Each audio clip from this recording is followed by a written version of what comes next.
Wagner's vast Ring cycle, 4 operas that combine to tell a single epic story, is the biggest and most ambitious work in the history of music.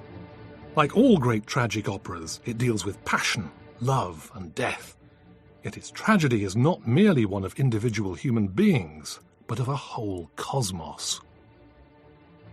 In Wagner's huge drama, everything, from gods, heroes and villains to nature itself, is caught in a trap, a gigantic wheel of fate from which there seems to be no escape. Unless, that is, someone can break the power of the accursed Nibelung's ring.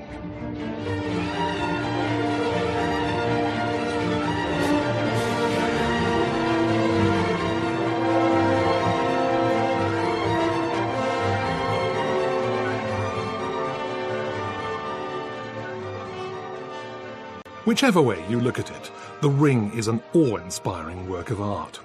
The story deals with nothing less than the downfall of the gods and the end of the world.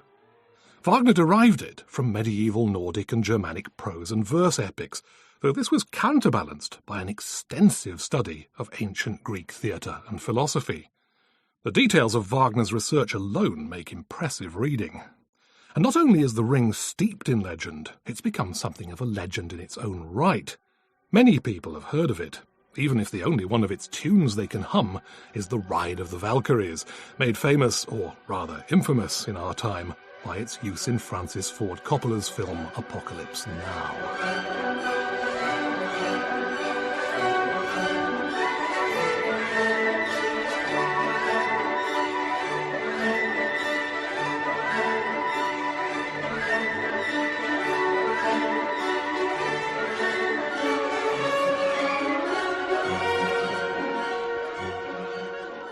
Nobody would deny that composing The Ring was a heroic achievement. It took Wagner around 25 years to complete it, 11 of which he spent in political exile, when the chances of it ever getting performed must have looked pretty slim. But The Ring has also acquired a definite aura of notoriety. There's a deeply ingrained idea that listening to it requires a fair amount of heroism too. To hear The Ring complete, you have to be prepared to sit through something like 15 hours of music on 4 separate days. And what music it is! Powerful, intense, turbulent and richly sensuous.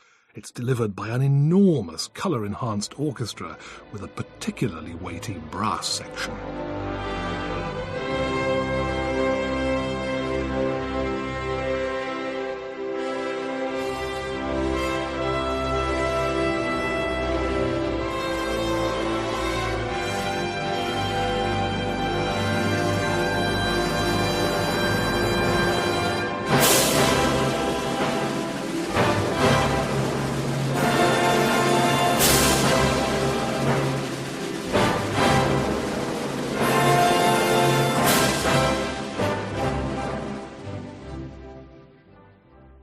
At the same time, there's the complex, elaborate plot with a wealth of symbolism and plenty of strongly drawn characters, each one apparently carrying a weight of historical and personal baggage.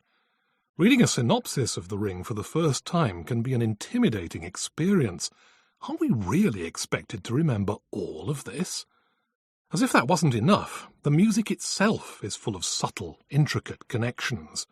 Wagnerians have drawn up daunting catalogues of the leitmotifs, the sharply distinctive themes Wagner uses in association with people, places, inanimate objects, even ideas. It's not surprising that even some opera lovers feel it's all just a bit too much to take. Mozart, Verdi, even 20th century opera composers like Alban Berg or Benjamin Britten, none of them ever made demands like this. But Wagner wasn't just a great composer. He was a man with strong theatrical instincts. You could say he had the theatre in his blood. His stepfather, and according to some his real father, was an actor called Ludwig Geyer. Wagner was appearing on the stage even as a young boy, and he developed a shrewd instinct for what would and what wouldn't work with a theatre audience. He knew there was no point in trying to appeal to the intellect first. You had to engage the heart. Once you'd done that, the rest would follow. That's one reason why many people find themselves caught up in the Wagnerian experience, even when they haven't fully grasped what's happening on the stage. The music seizes us in a series of great waves and carries us along with it.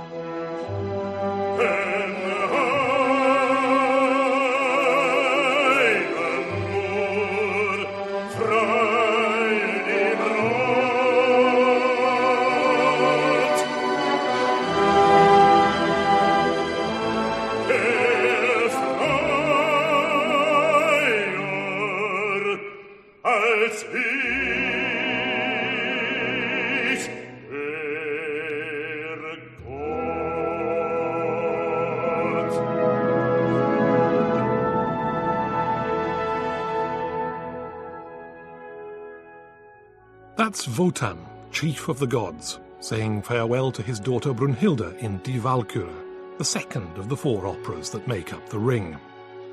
Brunhilde has defied Wotan's stern command and enraged him in the process. By divine law, he has to punish her severely. But in his heart, Wotan knows that he's compromised himself, that Brunhilde was right to defy him, and he loves her all the more for it. The music captures all Wotan's feelings with a searing, elemental intensity, unlike anything in opera before. The story that led to this scene may be full of complicated twists and turns, but all of us can identify with the basic human situation and appreciate the power and emotional truthfulness of Wagner's musical depiction.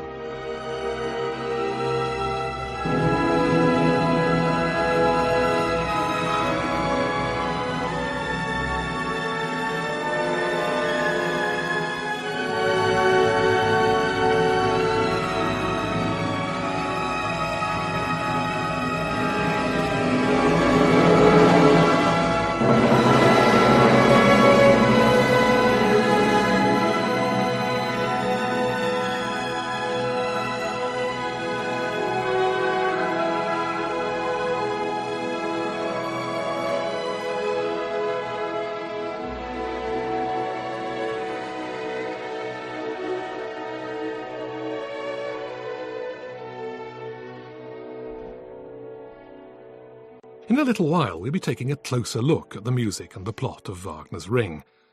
Before we do that, though, there's one other aspect of the work's notoriety that really does need to be looked at. As many listeners will know, Adolf Hitler had a strong attraction to Wagner's music and made much use of it for his own political purposes. It's also widely understood, correctly, that Wagner was a German nationalist and, worst of all, that he was a virulent anti-Semite. Given all this, the Ring has acquired a reputation in some quarters as a kind of fascist tract. There are elements in the Ring that make some listeners uncomfortable, and they are not to be lightly dismissed.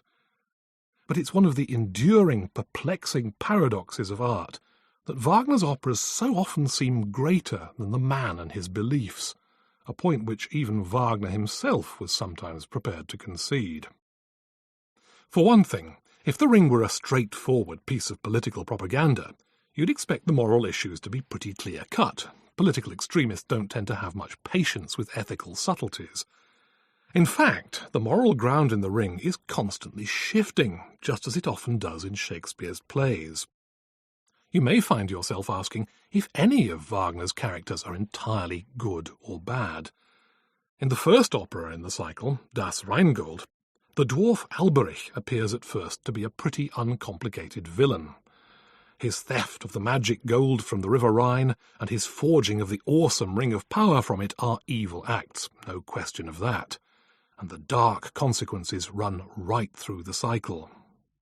Once Alberich has made the ring and put it on, he behaves like the worst kind of tyrant towards his fellow dwarves. Add to this the fact that the description of Alberich in Wagner's libretto reads like one of the nastier kinds of anti-Semitic caricature that were all too common in Wagner's time, and the message seems uncomfortably clear. But the point at which Alberich has the ring wrenched from his grasp, and his subsequent humiliation by the gods Wotan and Loge, is a horrible moment, and it's clearly meant to be. Wagner himself admitted that he felt compassion for Alberich at this moment. Alberich's rage leaps out from the music, so much so that you get the impression that Wagner has identified with him to the core of his being. And Alberich certainly gets his revenge. "Just as I came by this ring through a curse," he says, "now I curse the ring. Let each one who wears it die, slain by its spell."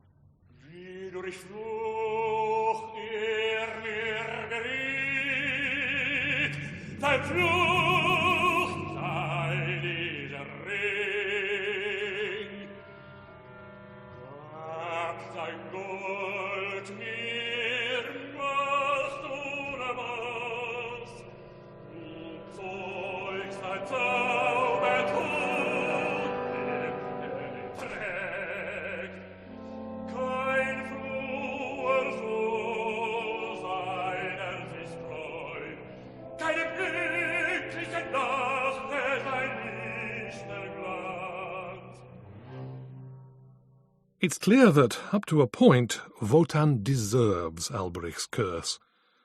Wotan's motives may not be entirely dishonourable, but it's through him above all that we come to understand how the pursuit of power corrupts. It's a lesson that Wotan himself learns, in the process transforming himself from a kind of mafioso godfather with magic powers into a true tragic hero. And here's where the paradox of Wagner, the man and the art, stands most sharply revealed. While Wagner was working on the final part of the Ring, Götterdämmerung, Twilight of the Gods, he was cheering on Bismarck's troops in the Franco-Prussian War and hymning the new German Emperor Wilhelm I in his bombastic Kaisermarsch.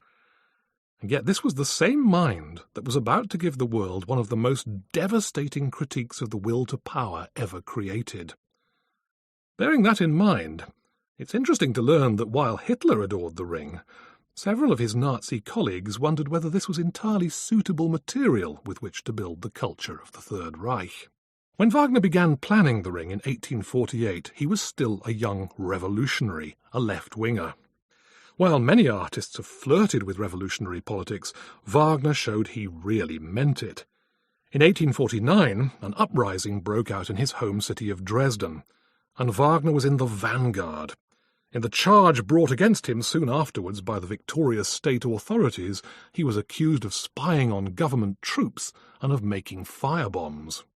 The King of Saxony later pronounced that if Wagner had been caught, he would almost certainly have been sentenced to death. While it's true that Wagner's ideas changed significantly later on, especially when he discovered the writings of the arch-pessimist philosopher Schopenhauer, something of that original revolutionary message remained at the heart of the Ring. It's particularly clear in the ending of the final opera in the cycle, Götterdämmerung.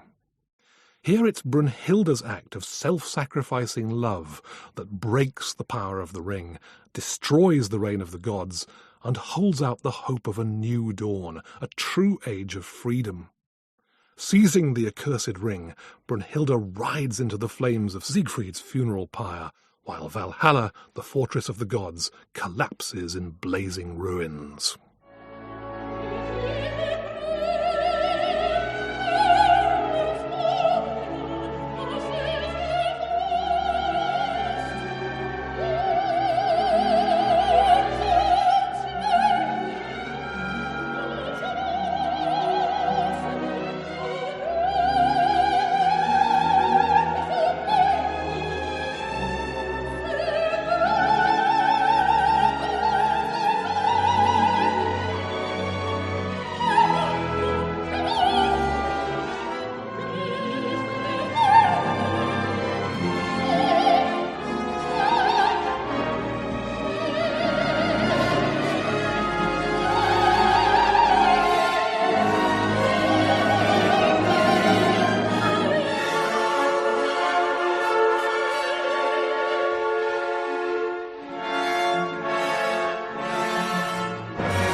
Wagner realised that to express his revolutionary musical message, he needed new musical means.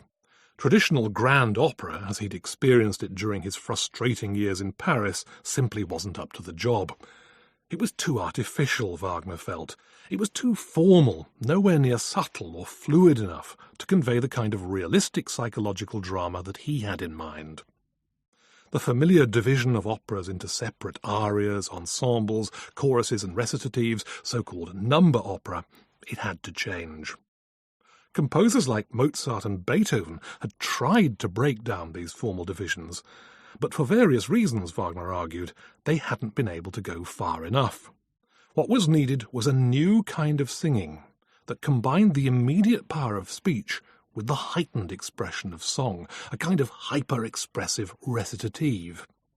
There must be none of that pointless stretching out of syllables over many notes. As far as possible, it should be one note per syllable, with the musical rhythms imitating real-life speech patterns. The closest Wagner came to fulfilling his ideal is actually in the first of the Ring operas, Das Rheingold. Here's a classic example. Wotan is proudly showing off his new palace, Valhalla, to his wife Fricka, who, as you can guess from the music, is less than impressed. There is a melody in this extract, a very noble one, on the brass, representing Valhalla. But Wotan doesn't simply sing along with the tune. His phrases float on its surface, tracking the brass melody while remaining fluid and therefore more naturalistic, more like real speech.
While he was writing the music of Das Rheingold in 1853-4, Wagner was still strongly committed to the idea of what he called the Gesamtkunstwerk, the total work of art. In this, music, drama, poetry, song and painting would no longer work separately, but together in a true creative fusion. Wagner's reading of the ancient Greeks had convinced him that this was how their great artworks, especially tragedy, had functioned, and it was this that explained their unique dramatic force, a force which had played its part in drawing a young nation together.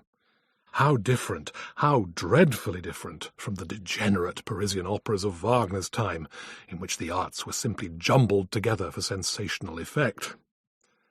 Then, around the time that he finished the score of Das Rheingold, Wagner discovered Schopenhauer.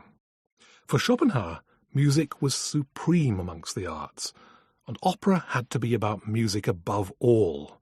No other art could penetrate so directly into the devices and desires of the human heart. You couldn't expect music to take its place meekly with the other arts as though it were part of a committee. It had to lead. This got Wagner thinking. And it's striking that when he came to write the music for the second opera in the Ring cycle, Die Walküre, he began to relax some of his rules. There's a striking example in Act 1. The fugitive Siegmund realizes that Sieglinde, the woman who's given him shelter, is actually his long-lost twin sister. Enchanted by her beauty and by the loveliness of the spring night, Siegmund bursts into song. Wagner is still careful to make sure the words are clearly audible. There's still no playing around with syllables, and Siegmund's aria isn't a separate number. It emerges organically from the music beforehand, and it flows on into the main current of the drama at the end. But this is real song, the expressive melody above all.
The human voice might be supreme in that example, but it's clear that the orchestra's contribution is hugely important too. This could hardly be less like the bel canto operas of the Italian composers Bellini and Donizetti, in which it's the voice that captivates the audience, while the orchestra provides simple accompaniments, often decked out in only the most basic primary instrumental colours. For Wagner, this style represented a real missed opportunity. He looked at the role of the chorus in ancient Greek tragedy, and at how this group of singers and dancers provided important commentaries on the drama as it unfolded. The chorus offered insights, or foretold the consequences of characters' actions, consequences of which the characters themselves were often unaware. Could the orchestra be made to perform a similar role in Wagner's new form of opera, a kind of wordless commentator on the action? If so, its power of expression and of romantic evocation, the creation of moods and atmospheres, all that would have to be enhanced. The string instruments, the most voice-like of all the instruments in their range and intensity of expression, would have to have first-class players, and there would have to be lots of them to give a strong, warm basis to the sound and to make sure they could sing out through the brassiest of climaxes. But a large string section also meant that Wagner was free to create richly detailed textures. In Siegfried, the third installment of the Ring cycle, Wagner divides the strings into many parts, wonderfully evocative of the dense, shady woodland into which the young hero wanders. It forms a richly layered forest tapestry through which the woodwind instruments imitate the calls of birds.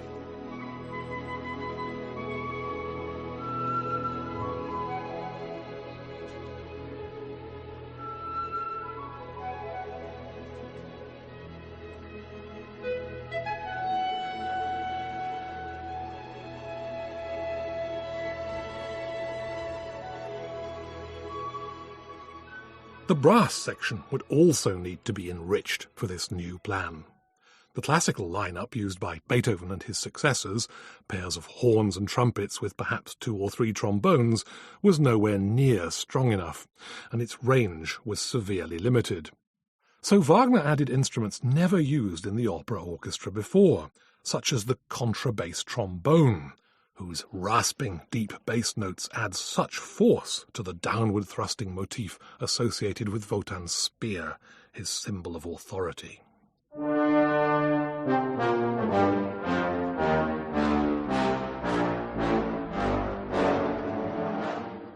Then there was a quartet of completely new brass instruments, the so-called Wagner tubas. Actually, they're midway between the horns and the real tuba. They can be martial and imposing, as in the motif associated with Sieglinde's husband, the dour and vengeful Hunding.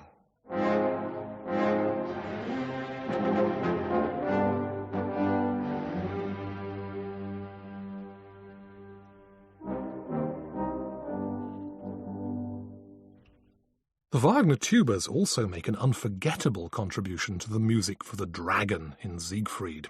As their motif rises from the depths, you can imagine the huge beast uncoiling itself and lumbering forward to meet the challenge of Siegfried's horn call.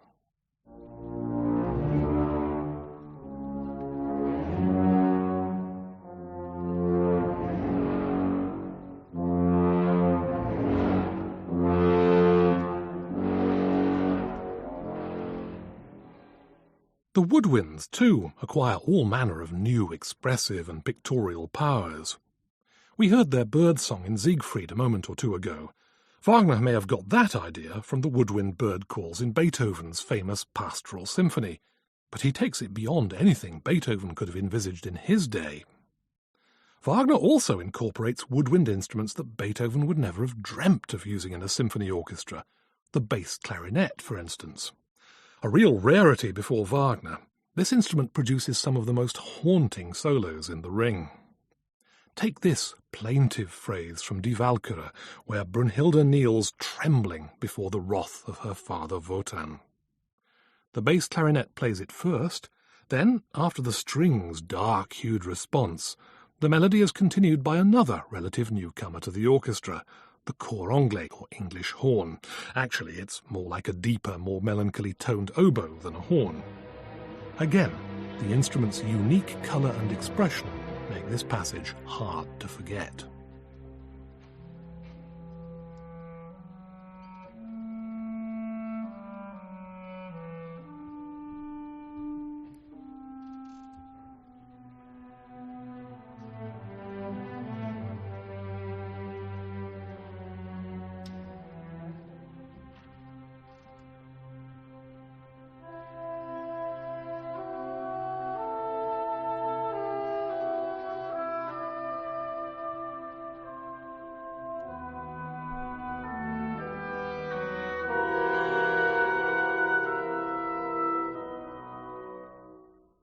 There's another area of remarkable orchestral expansion in the Ring, the harp section.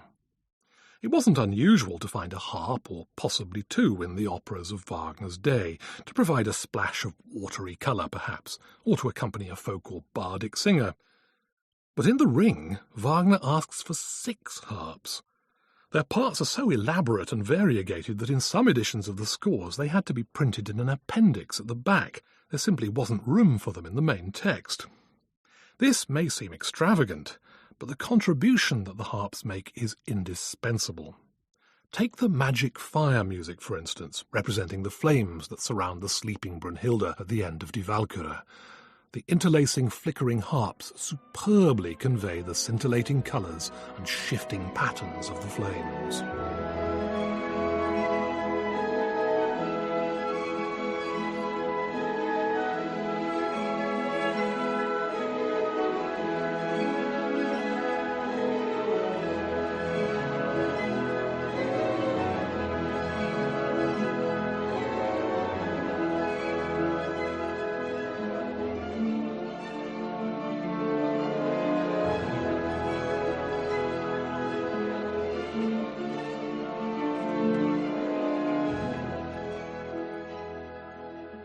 There's one other aspect of Wagner's revolutionary musical thinking in The Ring that should be touched on before we start looking at the plot in detail.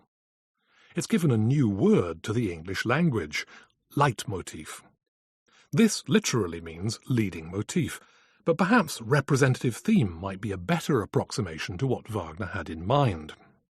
This is a kind of short, sharply memorable theme which stands for a character, an object, or even an idea embedded in the drama. We've already heard several of these in this introduction, for instance the themes standing for Valhalla, the dragon, for Wotan's spear, or Siegfried's lively horn call. The part they play in the Ring is crucial. Once they're lodged at the back of our minds, they can be used to conjure up the image of a person or thing without either being present on the stage at that point in the drama. This greatly enhances the orchestra's role as commentator, like the ancient Greek chorus. For example, the strategic placing of a leitmotif can tell us what's really on a character's mind, whatever he or she may seem to be singing about. There's a terrific example of this in the first act of Götterdämmerung. One motif that has resounded right through the cycle is the one connected with the curse that Alberich placed on the ring in Das Rheingold. He sings it as he pronounces the doom of all who will wear it. Soon afterwards, the curse claims its first victim, the giant Fasolt murdered by his brother Fafner.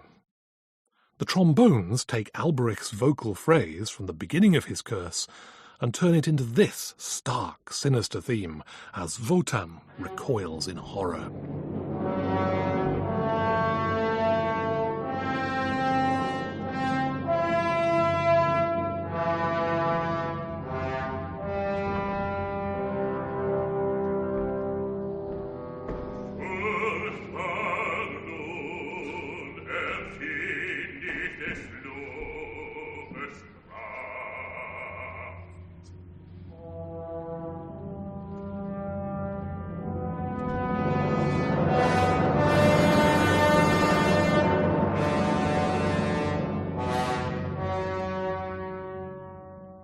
Much later, in Act 1 of Götterdämmerung, Siegfried arrives at the Hall of the Gibbichungs, a human dwelling by the Rhine. There he's welcomed by Hagen, in apparently generous terms. "Hail, Siegfried, beloved hero!" But as Hagen sings these words, his phrases trace the outline of the motif associated with Alberich's curse. To make sure we get the point, the trombones blare out the full curse motif in the background. The message is clear. Hagen may seem hospitable enough, but he is to be the agent of Siegfried's downfall.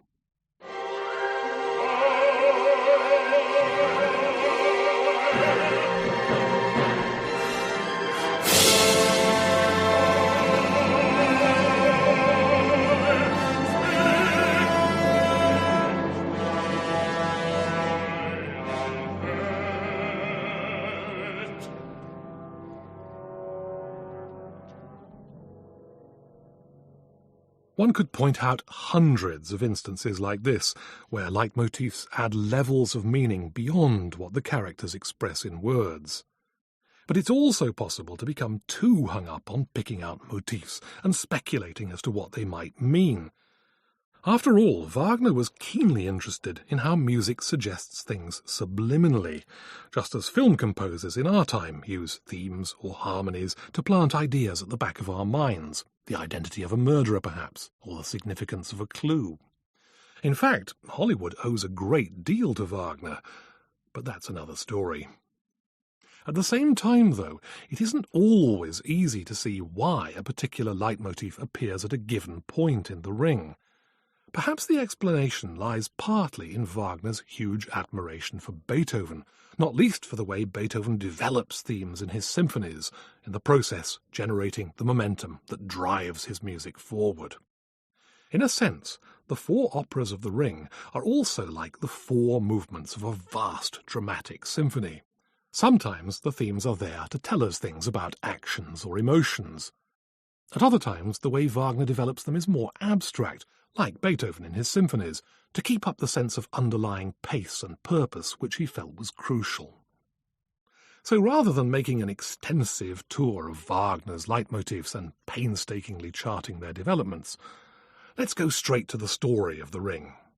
In the process, we can hear how some of the prominent motifs help to tell that. Wagner's overall description of the Ring can be slightly confusing. There are 4 operas, but Wagner referred to the work in its entirety as a stage festival play for 3 days with a preliminary evening. In other words, the Ring is really a 3-part drama with a curtain raiser, Das Rheingold. But what a curtain raiser! Rheingold may be only in 1 act, but with a playing time of around 2.5 hours, it's longer than quite a few well-known 3-act operas. It also begins with one of the most audacious original strokes in all music, utterly unlike any operatic overture or prelude before. The scene is the bed of the River Rhine, where the Rhine's magic gold lies hidden. In some ancient Germanic legends, the Rhine is seen as a kind of primal stream, the fount of all life. And in terms of the Ring, this extraordinary prelude is the fount from which many of the musical ideas directly spring, and it sets the scene better than any stage scenery. The prelude starts almost inaudibly. In itself, that's quite a daring move in opera, where audiences aren't always prepared to keep absolutely quiet until the curtain goes up. The first sound we hear is a low sustained E-flat on the double basses.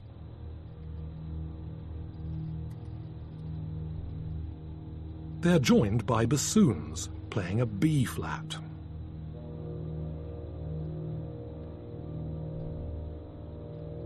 These two notes form the interval of a fifth, the basic ingredient of Western tonal music, its primal matter.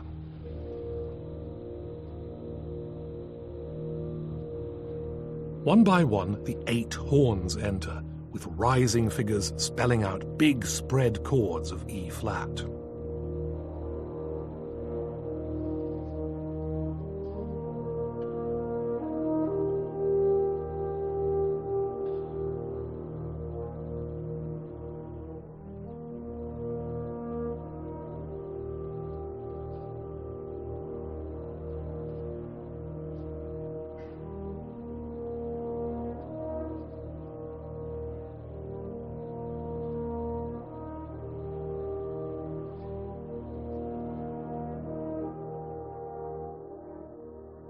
Already we have something that sounds like a theme. Then the cellos enter with a faster flowing figure, which fills in some of the gaps in the horn theme, making it more melodic, a theme in its own right.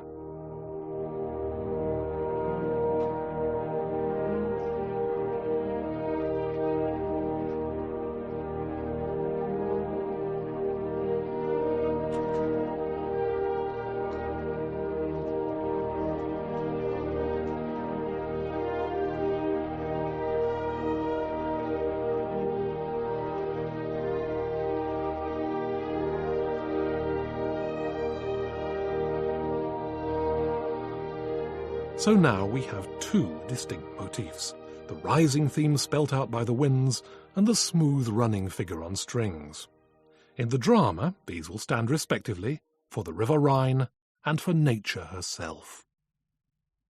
Wagner described how the idea for this extraordinary liquid crescendo came to him in a kind of trance. "I had the feeling I was sinking into a strong watery current," he wrote. Its rushing soon developed into a musical sound as a chord of E-flat, surging incessantly in broken chords, each presenting itself as a melodic figure in increasing motion. I woke with a start and realized that the prelude to Das Rheingold had come to me.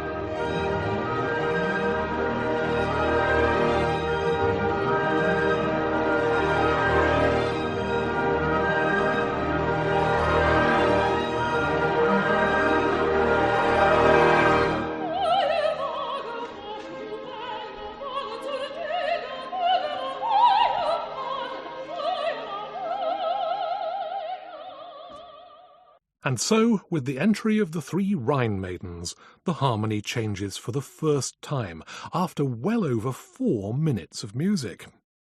Phrase sung there by Wagner, the first of the Rhine maidens, is another important leitmotif, again associated with natural forces. The Rhine maidens themselves are personifications of nature, beautiful, sensual, carefree, and also rather heartless. This becomes all too clear when the dwarf Alberich appears on stage. The Rhine maidens flirt with him, excite him to a frenzy of desire, then reject him cruelly. Here, too, it's hard to resist the impression that Wagner really felt for Alberich, misshapen and hideously greedy though he is. Suddenly, Alberich catches sight of something glinting in the waters of the river. It's the magical Rheingold, over which the Rhine maidens keep watch. A fanfare-like theme on horns, then solo trumpet, stands for the gold. Then the Rhine maidens greet it with an ecstatic swaying figure, Rheingold, Rheingold.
Rhine maidens may be beautiful and heartless, but they've clearly a lot to learn about discretion.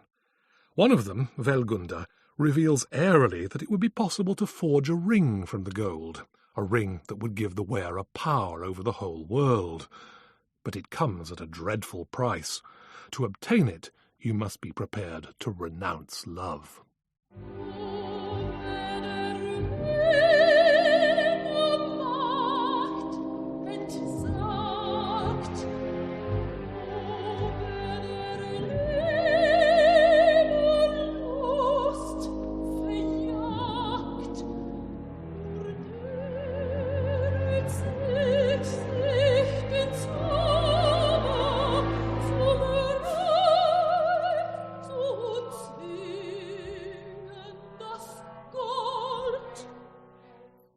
Surely nobody would be so desperate as to give up the chance of love forever. But the Rhine maidens fail to realize just how painfully Alberich has felt their rejection and mockery only a moment or two earlier. This is his big chance. With furious passion, he curses love, seizes the gold, and vanishes into the depths of the earth, while the Rhine maidens cry out in horror. Das Licht löscht sich aus und reißt dem Ring das Gold, schmiede den rächenden Ring. Und lässt die Blut, so verfluch ich die Liebe.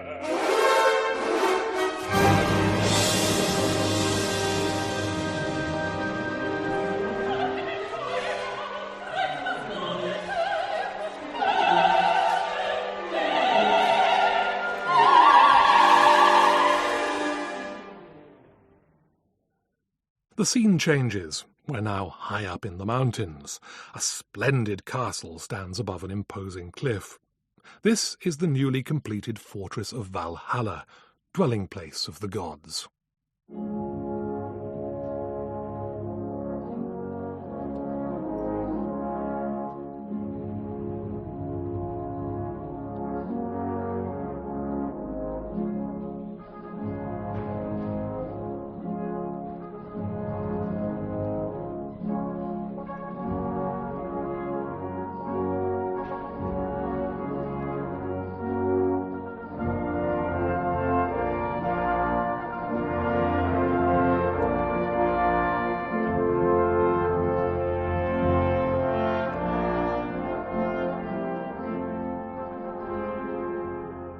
Wotan is delighted with his new palace. It will stand forever, he dreams proudly, a symbol of his invincible power and glory. But his wife Fricka reminds him that all this magnificence has to be paid for. In order to persuade the giants Fafnir and Fasolt to build Valhalla, Wotan has offered them in exchange the beautiful goddess Freya, keeper of the golden apples of eternal youth. Wotan clearly thinks he can wriggle out of this deal, possibly with the help of the cunning Loge, god of fire. But Fricka is not convinced. She fears for Freya, and for what will happen to the gods if they lose those golden apples. Has Wotan thought any of this through? Suddenly, Freya herself rushes in, distraught, begging for help. The giants are threatening her. Why? Then Fafnir and Fasolt themselves enter, as Fricka shouts, "Hide yourself," to the terrified Freya. The giants' huge physiques and their slow, heavy tread are vividly captured by this rough-hewn theme.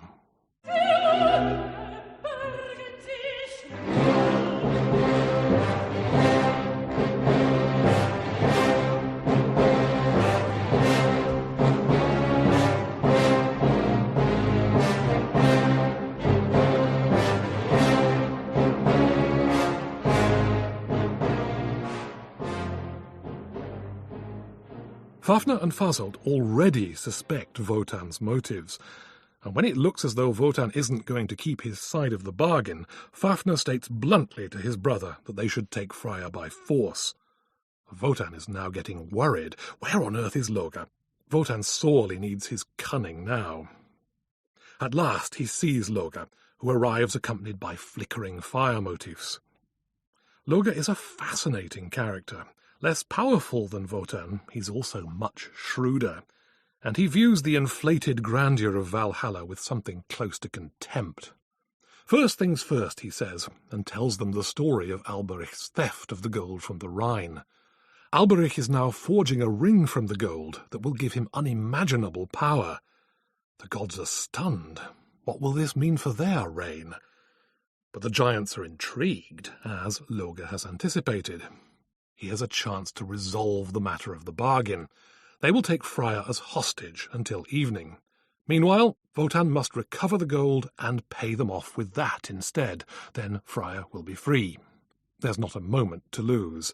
The giants have gone, taking Freya with them, which means that she can no longer supply the gods with the magic apples of eternal youth. The gods begin to age. So Wotan and Loga set off down into the fiery bowels of the earth, to Nibelheim, the realm of Alberich and his fellow dwarves, now his unwilling subjects. Realizing that the theatre of the mind can be even more effective than any literal depiction on the stage, Wagner brings down the curtain and entrusts the orchestra alone with the gods' descent into Nibelheim. It's a magnificently atmospheric passage, but it also manages to convey a recognizably political message. As the gods approach Nibelheim, a triplet rhythm associated with the underground city is developed. Dum-de-dum-da-da-da-dum-de-dum.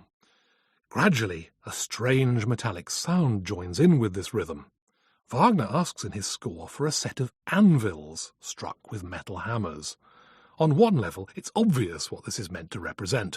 The dwarves are working away at their forges. But if it also sounds like the machinery of a modern factory, that's no accident.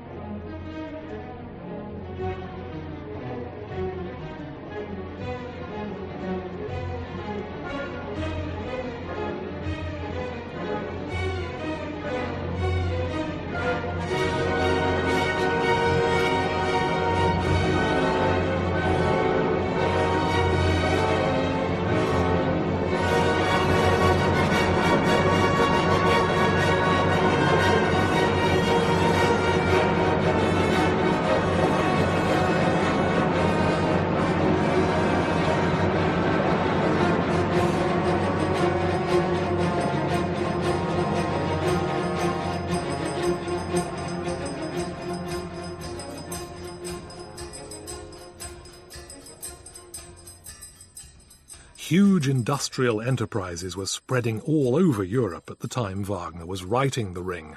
Capitalism was on the march, and Wagner viewed it all with intense foreboding.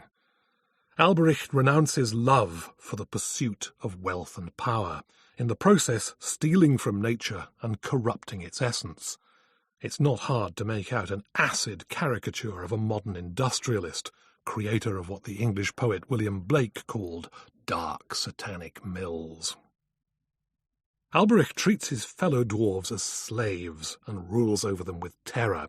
He has forged the ring, and as he puts it on for the first time, there's a brilliant transformation of an earlier theme. The Rhine Maiden's ecstatic cry of Rheingold, Rheingold appears in a more painful, dissonant version. A bright falling major second becomes a much tenser minor second. In its new form, the motif expresses trenchantly how the gold's purity has been corrupted.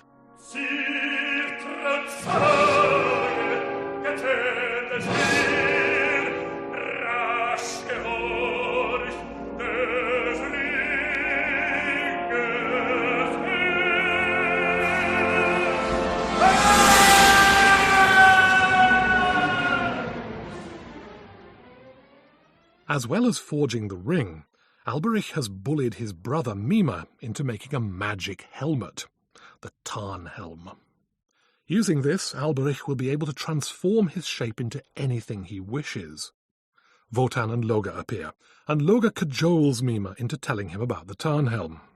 Then Alberich returns and boasts of the power the ring and the helmet will bring him, even over the gods themselves. Loga pretends not to believe him.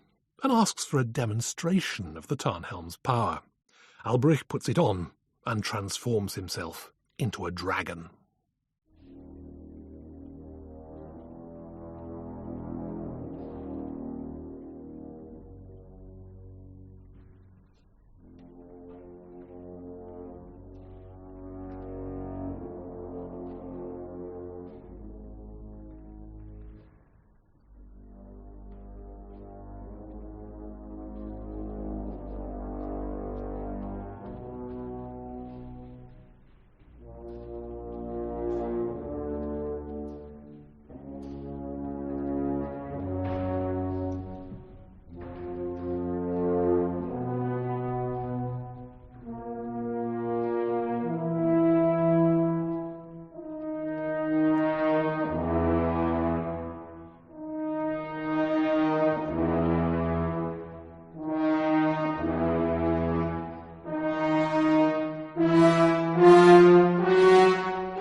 "Woe, woe, terrible serpent," cries Loga with every appearance of sincerity.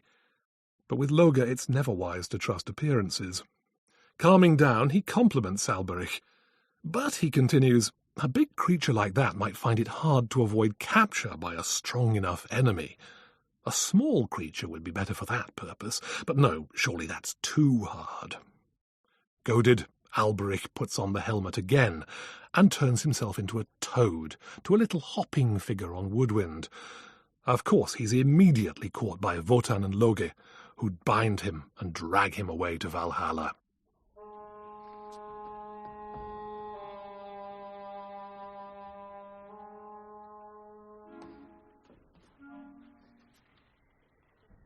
Dort!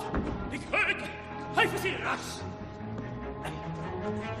Ui, verflucht! Ich bin gefangen! Halt die Kraft nicht an! Schnell die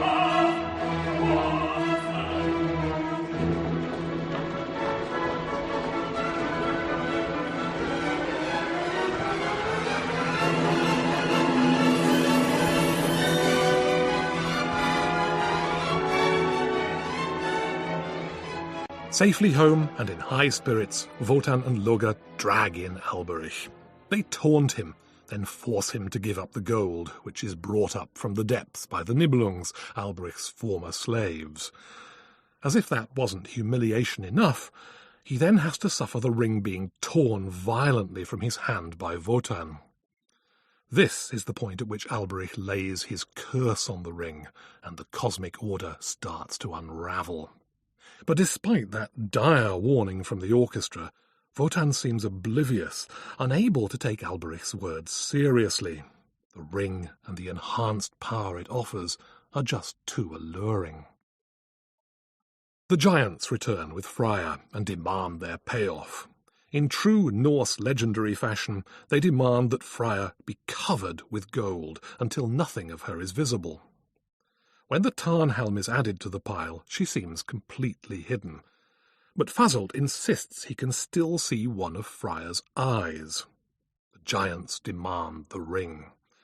Wotan refuses stubbornly. But then the scene darkens, and the earth goddess Erda appears in a ghostly blue light.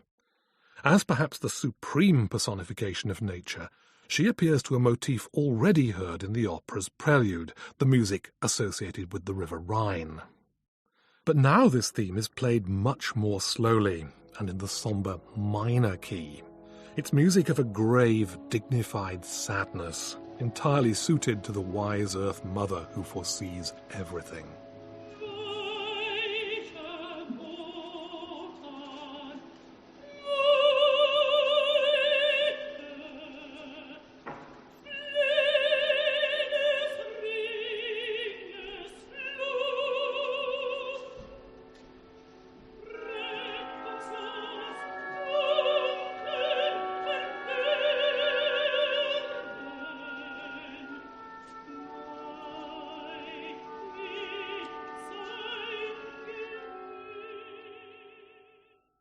Erda warns Wotan that things will go horribly wrong for the gods if he keeps hold of the ring.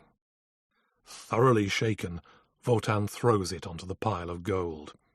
The giants seem satisfied and release Freya.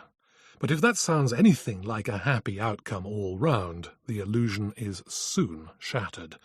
The giants fight over the ring, and Fafnir kills his brother Fazholt. The curse has claimed its first victim. The gods are horrified, and as Fafnir makes off with the gold, Wotan tries to follow Erda. Perhaps she can tell him what to do. However, Fricka restrains him and tries to draw his attention to his magnificent new fortress. But even that seems to have lost its glamour for Wotan. Something is needed to clear the air. The thunder god Donna swings his hammer and conjures up a storm.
Almost immediately, a shining rainbow bridge appears in the sky, leading to Valhalla. Enraptured by the sight, the gods begin to walk across it in triumph, as Donna's brother Fro assures them that here, if anywhere, they'll be safe from the ring's malign magic.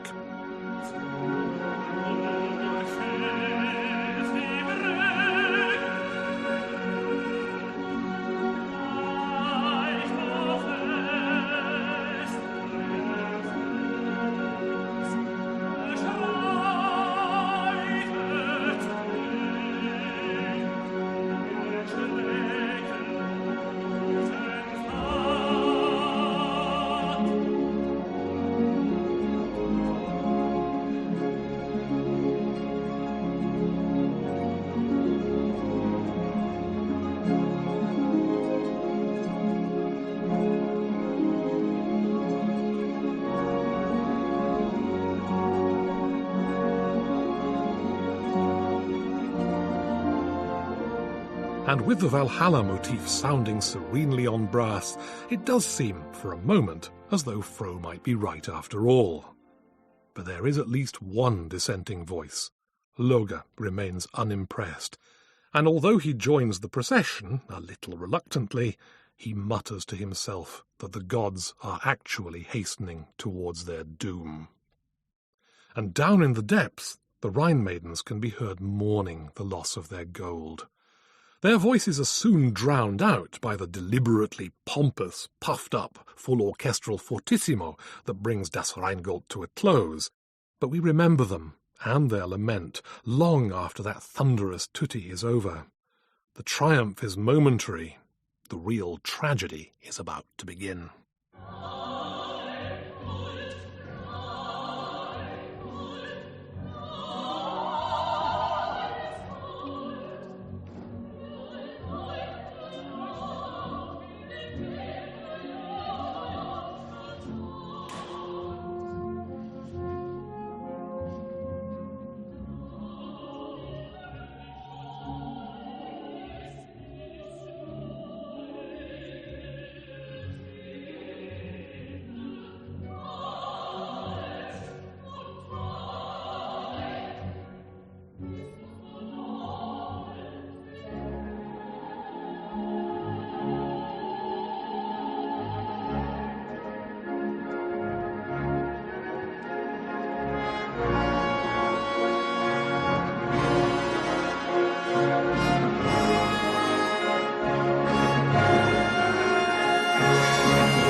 So ends Wagner's preliminary evening, the introductory part of his ring cycle, with the gods apparently oblivious to the dire forces Wotan's actions have unleashed. It's one of the most striking examples of dramatic and musical irony in all opera. Now begins what's often referred to as the tetralogy, 3 operas, each in 3 big acts, combining to make a single epic drama. The first of these is Die Walküre. Valkyries are warrior women, clad in armour and riding swift-winged horses. Their main task is to convey heroes slain in battle to Valhalla to form Wotan's bodyguard. But the title of the opera is in the singular, the Valkyrie, in other words, Brunhilde. She's as important a character in the ring as the chief of the gods himself, though we don't actually meet her until the opera's second act. So far in the ring, we've encountered all sorts of extraordinary beings, gods, dwarves, giants, Rhine maidens, but no earthly men or women. That all changes with Die Walküre. Right from the start, we're plunged into the human world, with a vengeance, you might say, since vengeance turns out to be one of the main themes of the opera. The scene is a house in the midst of a forest, built around an enormous ash tree. Outside, amid thunder and lashing rain, a man is running for his life.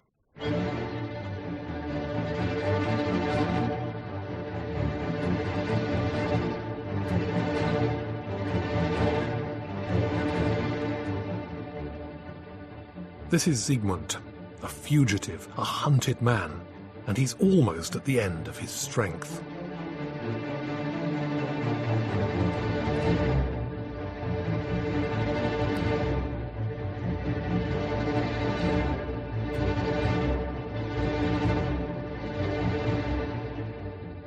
Eventually, Siegmund staggers into the house and collapses exhausted in front of the hearth.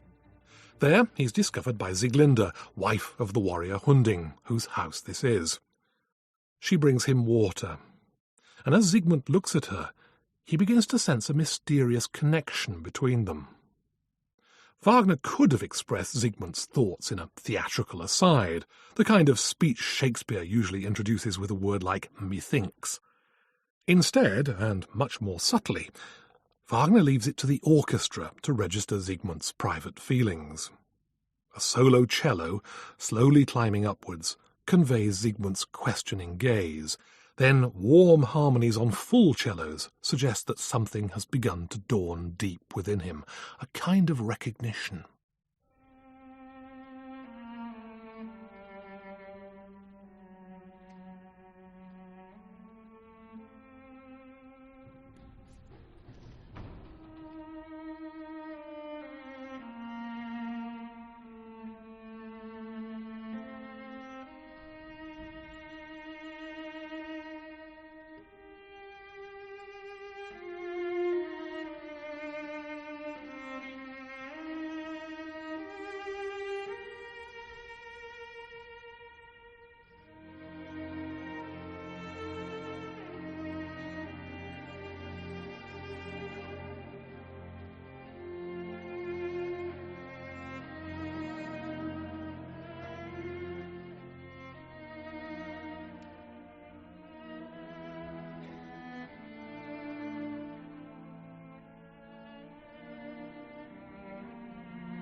Siegmund explains that he's an unlucky man, and that his presence brings no good to anyone.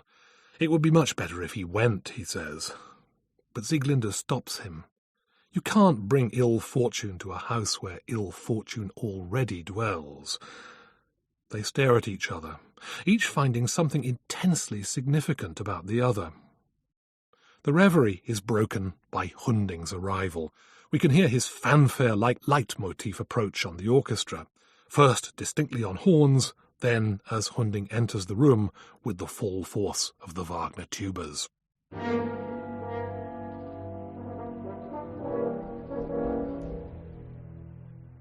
Sieglinde explains how she found Siegmund lying before the fire. Hunding is suspicious, but he's bound to offer the traditional oath of hospitality. Heilig ist mein Herd, heilig sei dir mein Haus. Sacred is my hearth, let my house be sacred to you. Heilig ist mein Herd, heilig sei dir mein Haus.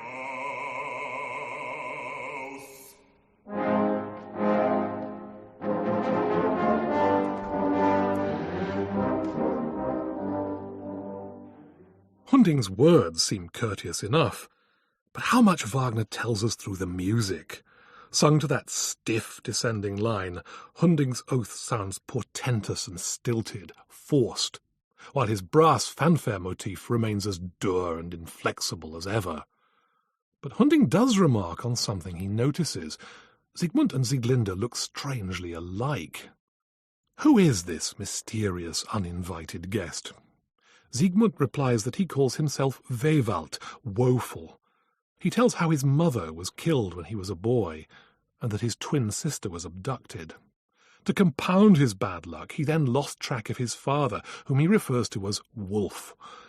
Nothing goes right for him, Siegmund says.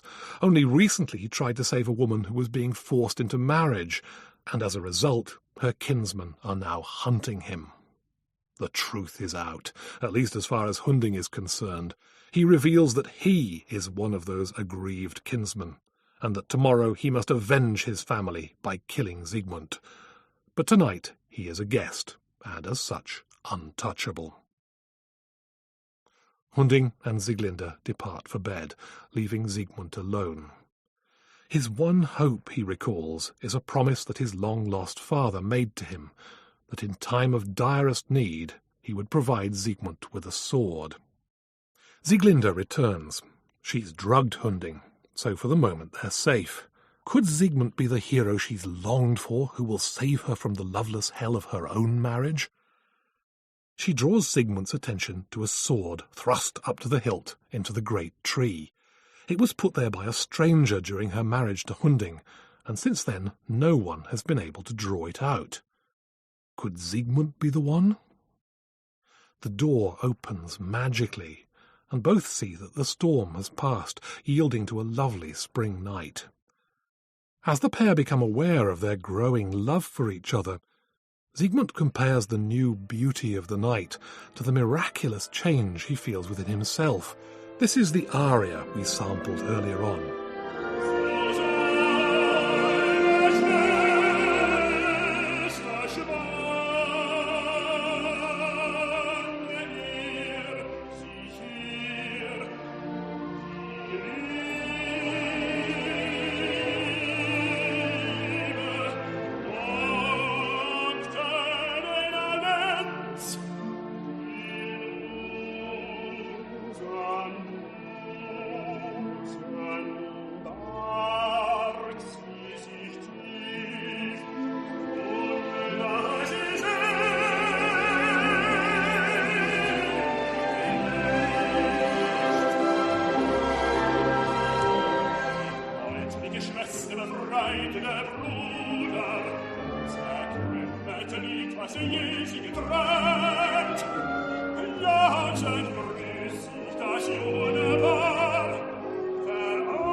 Now the action begins to accelerate. As the two swap life histories, Sieglinde soon realizes that they are in fact brother and sister. But this doesn't prevent her from expressing her ardent physical love for Siegmund. Fired by his own feelings for her, Siegmund turns to the sword in the tree and christens it Notung, needful, or perhaps friend in need. This is the sword that his father promised him, and he pulls it from the tree trunk with a single mighty wrench.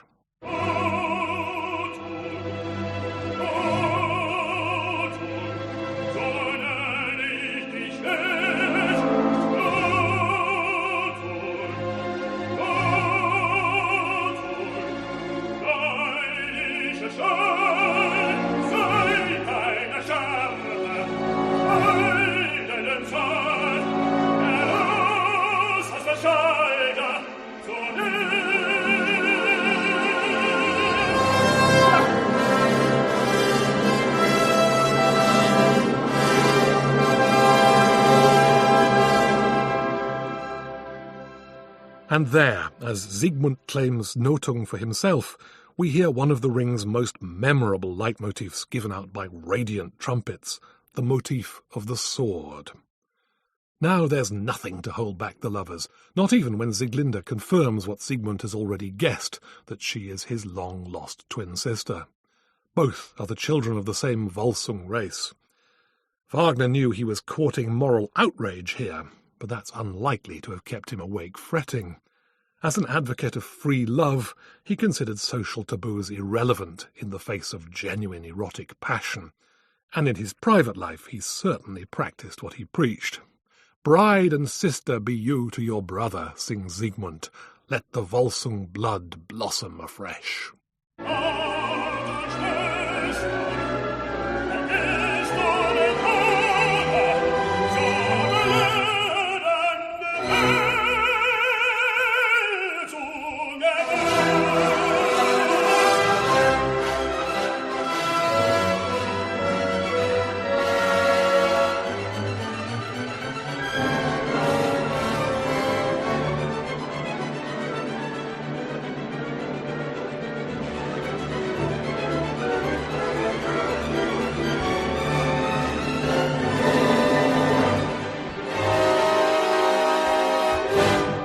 So love, in the fullest sense, between brother and sister, is celebrated rapturously at the end of Act 1 of Die Walküre.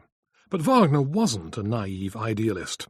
He knew that breaking taboos could have dreadful consequences, as we shall now see in Act 2.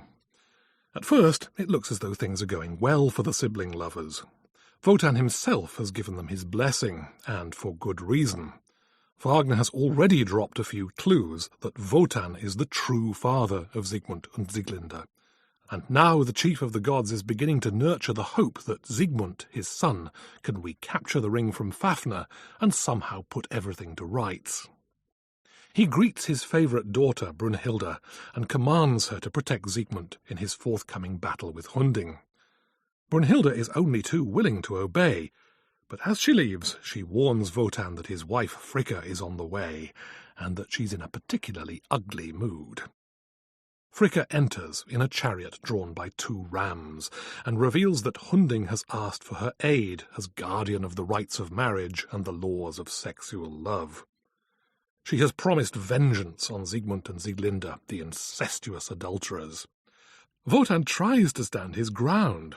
Their union is based on true love, unlike that of Sieglinde and Hunding. And Wotan needs a free hero who can liberate the gods from the guilt of their complicity in the theft of the Rheingold. Surely Siegmund, his own son, is ideal for the task. But Fricka has an answer to everything. Incest is against nature. As for Siegmund being free from divine scheming, he's just a pawn in Wotan's cosmic chess game. Then, with devastating force, she reminds Wotan of his own infidelities, fathering Volsungs here, Valkyries there. At last, Wotan caves in. As he does so, Wagner uses his leitmotifs tellingly to express Wotan's plight. The symbol of Wotan's authority as chief of the gods is his spear, signified in music by this stern, downward-thrusting, brassy theme.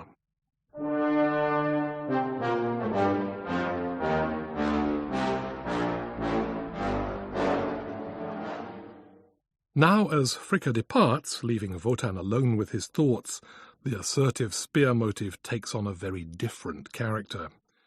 It still moves downwards, by step, but it's no longer thrusting and assertive on brass. It's limp and dejected on bassoons, bass clarinet, and cellos.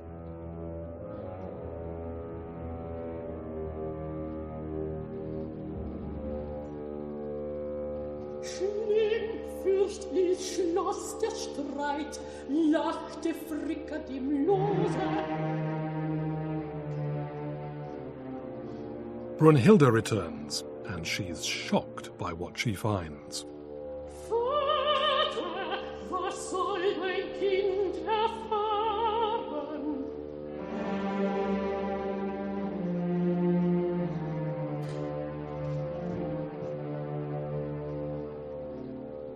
Fricka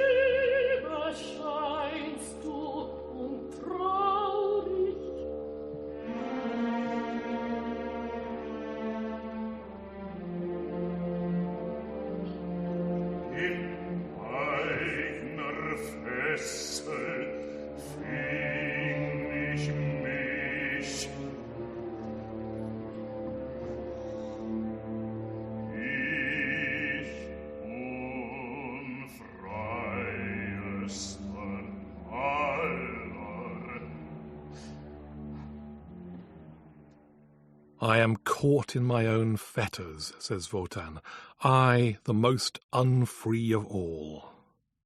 Brunhilde is perplexed until Wotan tells her the story of the theft of the ring. He has worn the ring himself, and so fallen under its curse. He's deceived himself. He thought he could be master of the laws of the universe, but has become instead their wretched victim. In despair he cries out, I give up my work. There is only one thing I want now, the end.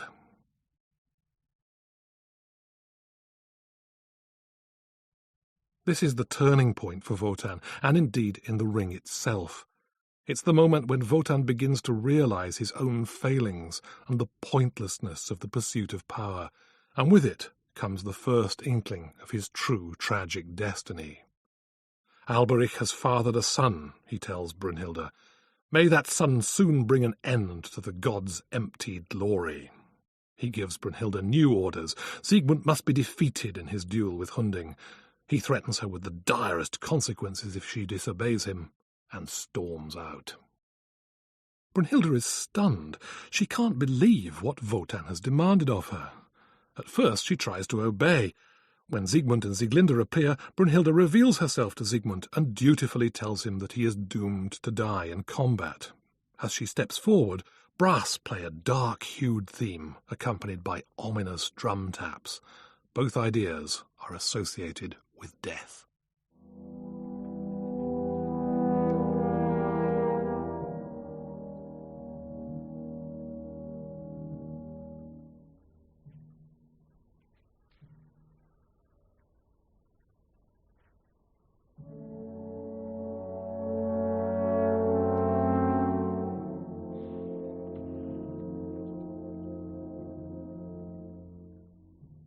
Siegmund protests nobly.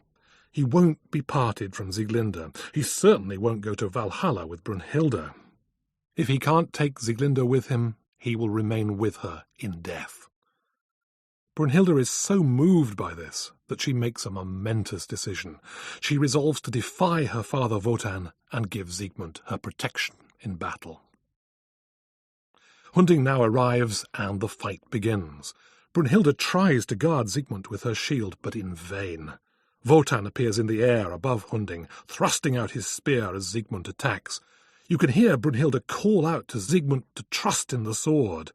Then the spear motif blares out in the brass through the tumult of the battle, as Wotan cries, "Back from the spear, let the sword shatter."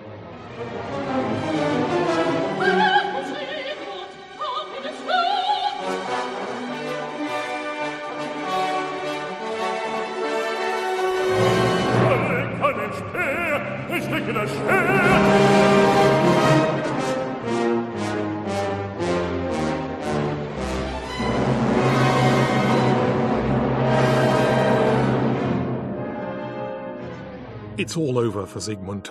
Hunding stabs him, and he falls to the ground. Wotan bends over the body of his son in anguish. Then, with a contemptuous wave of his hand, strikes Hunding dead. Quickly, Brunhilde gathers up the prostrate Sieglinde along with the fragments of the sword and rides off into the sky, with an enraged Wotan in furious pursuit.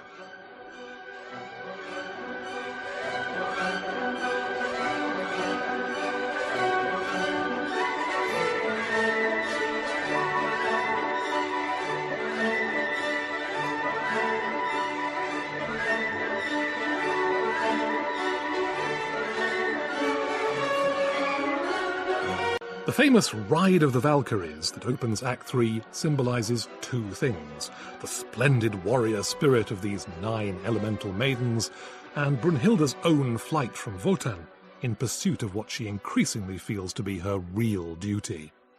As Brunhilde's character develops and her true stature is revealed, Wagner may have been thinking less of his Nordic Germanic sources and more of a key figure from ancient Greek legend. The half-god Prometheus was a crucial symbol for the 19th century Romantics. It was Prometheus who broke divine command in order to help humankind.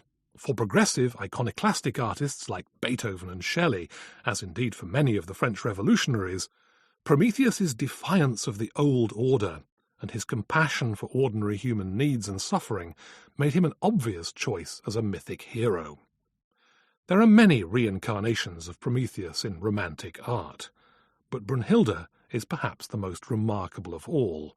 For a start, and this was unusual, she's a woman. True, Wagner had created redeeming female characters in some of his earlier operas, Zenta in The Flying Dutchman and Elisabeth in Tannhäuser, but they tend to be rather pallid, passive creatures whose only apparent virtues are purity, faithfulness, and self-sacrifice. In contrast, Brunhilde is a real flesh-and-blood woman, noble, proud, truly compassionate, and with healthy desires of her own. True, she's not without human frailty, but that only makes her courage all the more impressive. Brunhilde joins her sister Valkyries high on a mountain top, bearing with her the unconscious Sieglinde. Courageous as they are, the Valkyries are terrified of defying Wotan. Understandably, Sieglinde is still shell-shocked from recent events. But then Brunhilde tells her something that rallies her spirits. She's pregnant with Siegmund's child, the one who will become the noblest hero in the world. He will forge the sword anew, and his name will be Siegfried, Brunhilde sings at the beginning of this extract. She does so to a hint of a new theme, not quite fully formed yet, like the child itself. This is the motif that will come to stand for Siegfried. Sieglinde replies with a joyous outburst, O herstes Wunder, herrlichste Maid, O highest wonder, noblest of maids.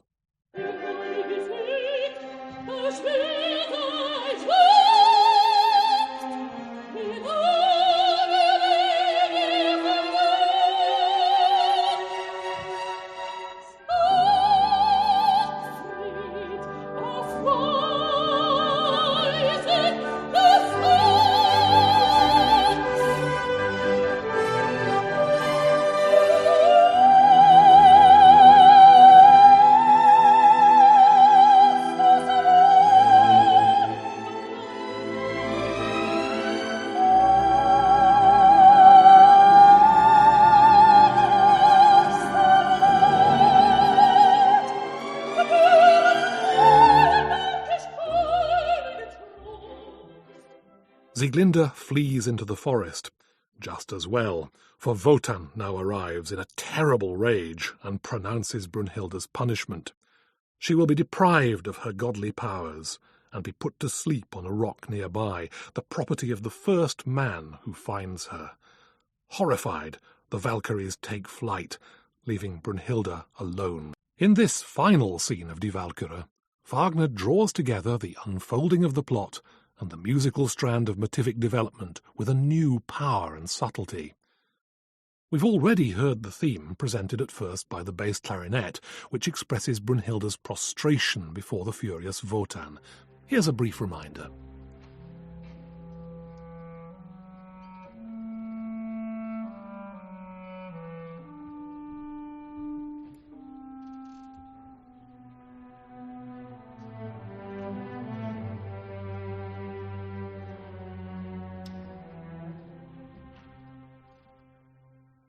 As Brunhilde humbly pleads her cause, and Wotan remains, or tries to remain, implacable, we hear the falling motif from Act 2 associated with Wotan's frustration.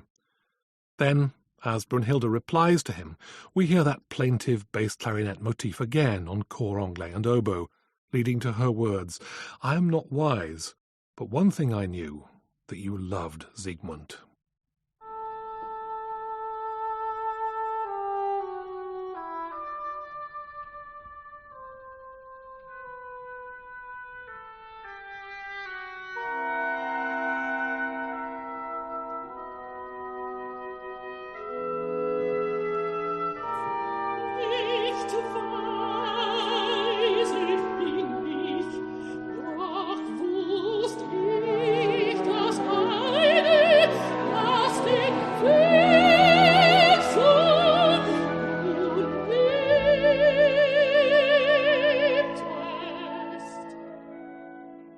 Notice how the harmony became warmer, more major key, at the words du liebtest, you loved. There's a hint here that maybe Brunhilde's words are beginning to move Wotan. Sensing this, perhaps, Brunhilde presses her case more urgently. The music builds to a climax as she reaches her summing up. Because of the love I felt in my heart, I knew that in spite of what you ordered, I was doing what you really wanted. As she sings the word love, Liebe, on a high sustained note, we hear that plaintive theme again, but now it's warm, firmly in a major key, and builds a confident crescendo.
This motif, now audibly pinned to the word Liebe, love, reaches its culmination at the high point of this great scene. This is the point at which Wotan's heart finally melts.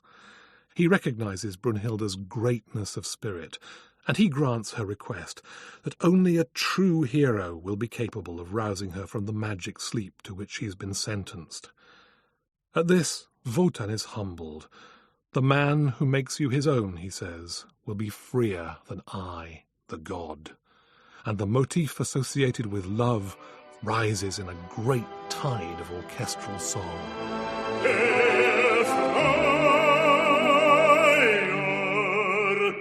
Als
Wotan bids Brunhilde a tender farewell.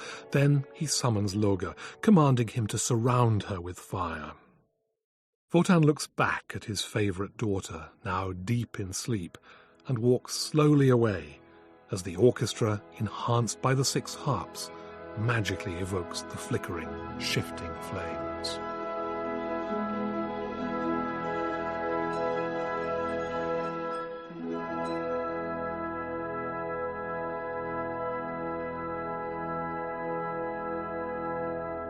So we arrive at the 3rd opera in the Ring cycle, Siegfried. Brunhilde has been asleep for many years, and Sieglinde's child is almost a man. But the young Siegfried knows nothing of his parentage. Sieglinde died after giving birth to him, though she lived long enough to entrust the baby Siegfried to Mime, the brother of Alberich, along with the fragments of the sword Nothung. Mime has brought up Siegfried carefully, but this was no simple act of kindness. Nearby, in a forest cave, Fafner guards the ring, having transformed himself into a dragon through the magic of the Tarnhelm. Mime is sure that the boy and the fragments of the sword can somehow be used to kill Fafner and get hold of the ring. He just isn't quite sure how yet. At the beginning of Siegfried, the orchestra takes us inside Mime's mind to see what he's brooding on. Bassoons play his own motif, shifty and crooked like Mime himself. Then the deep bass tuba sounds the motif of the Nibelung Horde, the gold, the helmet and the ring.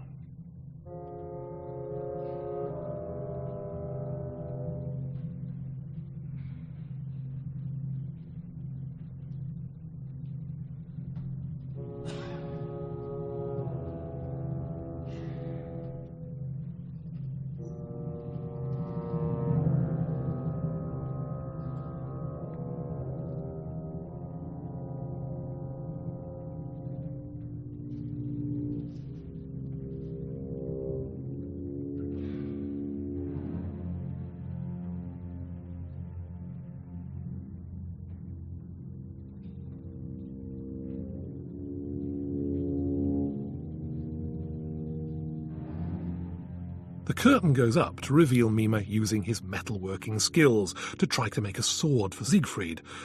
The trouble is, whenever he thinks he's succeeded, the superhumanly strong boy just snaps his efforts in two. He's tried putting Nothung together, but that defeats even his abilities. Then Siegfried returns from the forest, chasing, of all things, a bear that he's found in the forest. As he arrives, his horn call theme sounds in the strings. Like the Siegfried motif from Die Walküre, and by implication Siegfried himself, this new motif isn't quite fully formed yet. It hasn't quite reached its full instrumental stature.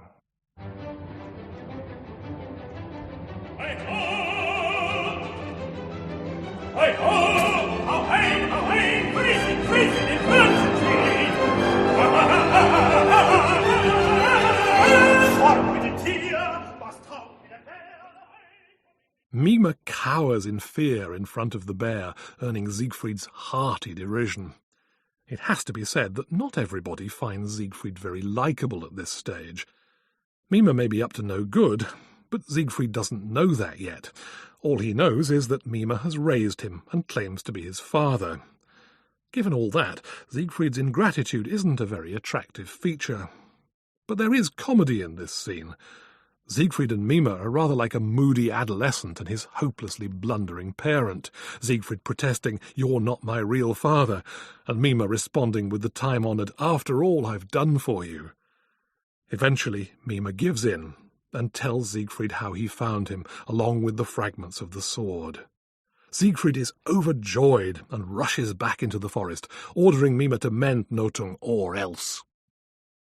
As Mime grumbles to himself about the impossibility of putting the fragments back together, a stranger arrives. In the score of Siegfried, he's described as the Wanderer. In fact, he's none other than Wotan himself. He interrupts Mime with a gravely eloquent theme, just as the dwarf is cursing his failure to forge the sword. Nicht schweißt mir das Schwert, nicht zu geil dir, Eisenschmied, im Weg milden Gast, gönne heut des Hauses Herr. Wer ist, der wilden Weib mich sucht? Mime can't see how important the visitor is and just wants to get rid of him. "Very well," says Wotan, "let's play a game." You ask me 3 questions. If I fail to answer correctly, my life is forfeit. If I succeed, then you'll have to welcome me into your home." Mime agrees, but his 3 questions are almost insultingly easy for Wotan, and the god answers them all correctly. "Now let's turn the tables," says Wotan. "You must answer my 3 questions. If Mime fails, his own head will be forfeit." Mime manages the first 2, unwisely revealing in the process his knowledge that it's Siegfried who will kill Fafner with Nothung and recover the ring. "Aha," says Wotan, "and who will put Nothung back together?" Mime is horrified. It's the one question above all that he can't answer. "Very well," says Wotan, "your life is forfeit, but not to me. To the one who will forge the sword afresh, the one who knows no fear." Wotan departs, leaving Mime in a state of abject terror. What's he to do? But then Siegfried returns, as infuriatingly high-spirited as ever, demanding to know why his sword isn't ready yet. Mime realizes that it's Siegfried whom Wotan referred to. He's the one who knows no fear, the one on whose mercy he now depends. He promises to teach Siegfried what fear is. A visit to the dragon Fafner will surely see to that. "Very well," says Siegfried. He then picks up the fragments of the sword and, to Mime's astonishment, begins to forge it himself. As he does so, he calls out Nothung's name and then launches into a rough, lusty folk song.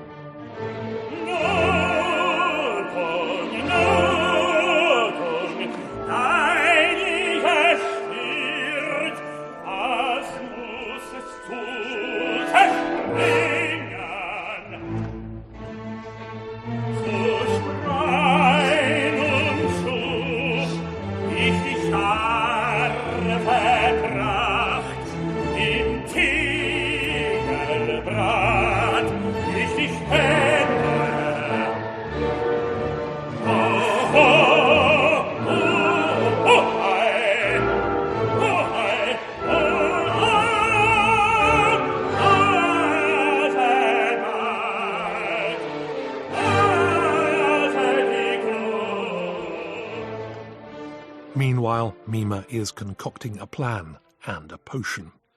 Siegfried will kill Fafner and get back the ring. Then Mime will give him a sleeping draught to drink.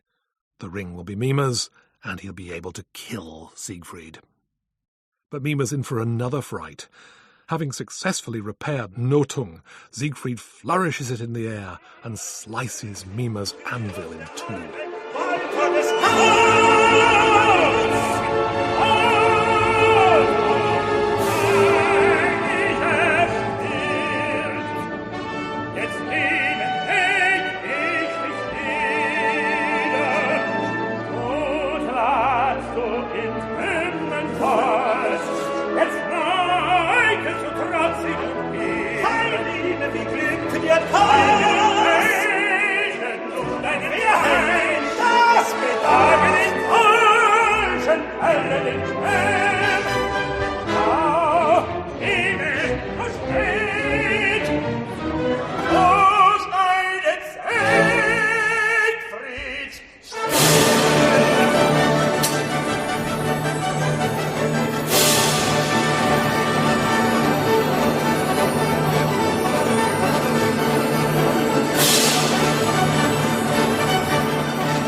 Act 2 takes us to Fafner's lair in the forest.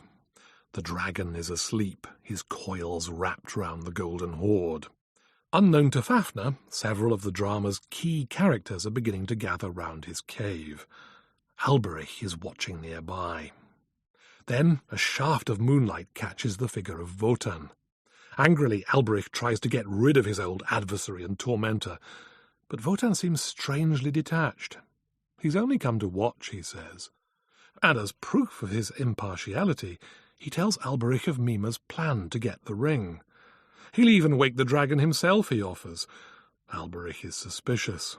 Consumed by greed, he completely fails to understand Wotan's growing resignation, his stoic acceptance of the inevitable. Everything will work itself out according to the laws of fate, and there's nothing you can do about it, Wotan tells him. Day breaks, and Siegfried and Mime arrive.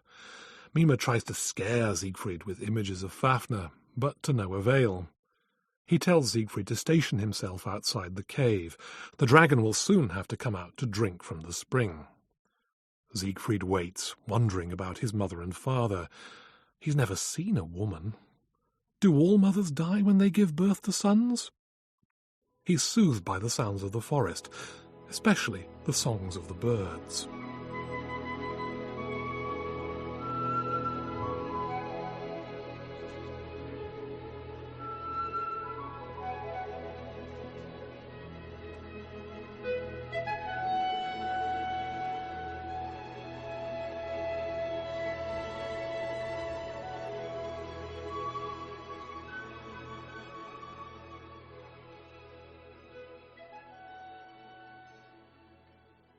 If only Siegfried could understand what the birds were saying. Surely they could tell him a thing or two. Siegfried tries making a reed pipe and calling to them, but it's a dismal failure, and he throws it away. Instead, he takes up his horn and plays. The sound wakes the dragon, who lumbers out of his cave. The dragon is contemptuous, but Siegfried still shows no sign of fear. Fafner issues the challenge, and a terrific battle begins.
The death blow has been struck.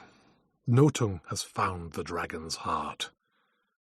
But as he dies, Fafner realizes that Siegfried is only an innocent pawn of someone cleverer and much more sinister. With his dying breath, he warns Siegfried of Mime's plan to kill him. As Siegfried withdraws his sword, he feels the dragon's blood burning his skin. Without thinking, he puts his hand to his mouth and tastes the blood, which, as it turns out, also has magic powers. To his delight, Siegfried discovers that he can now understand the songs of the birds. One bird in particular has a message for him.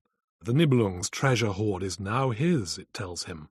The gold, the Tarnhelm, and the ring.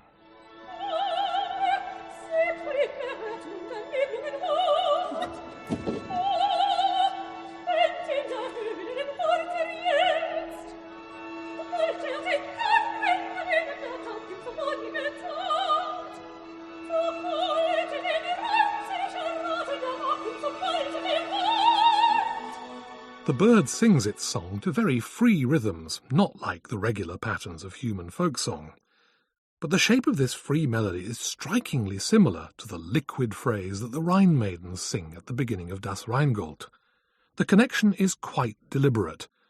Wagner is telling us that the birds and the Rhine maidens are all voices of nature. The bird may have none of the Rhine maidens' cruelty, and it offers Siegfried the most important piece of information he's yet received. But it's worth noting that it tells him nothing about the curse of the ring. Again, nature is portrayed as having a morally ambiguous, or perhaps one should say neutral, quality. Certainly, it's a mistake to judge nature according to human values of good and evil. But Siegfried knows nothing of all this. He thanks the bird and goes into the cave.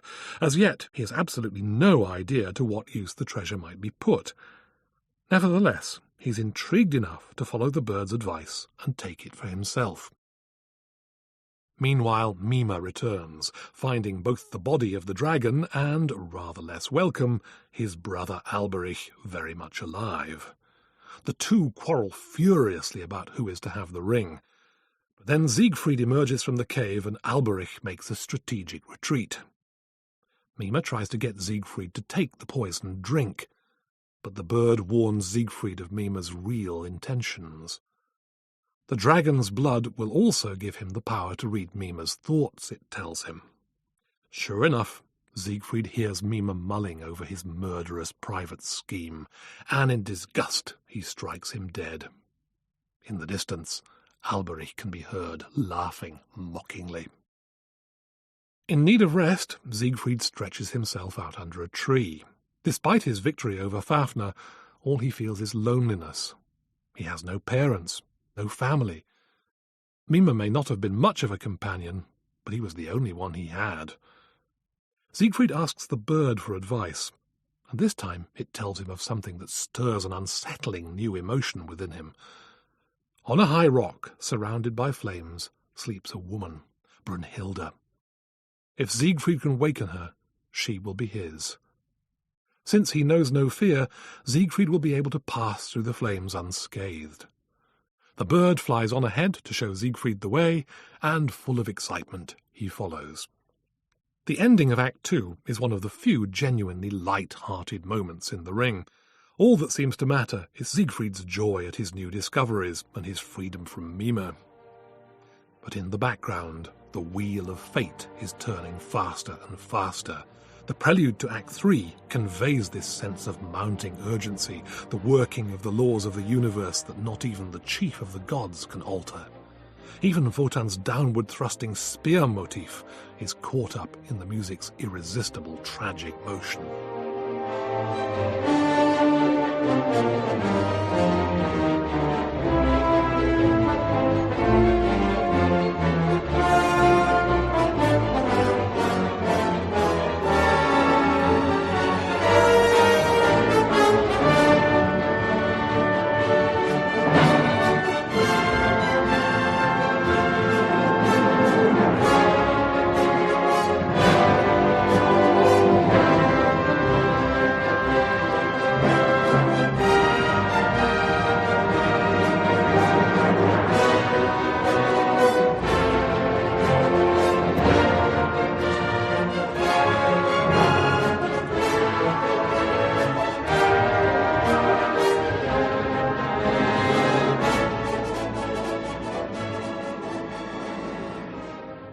The upward-surging figure that launches the prelude and propels it forward is a faster version of the motif associated with Erda, the earth goddess.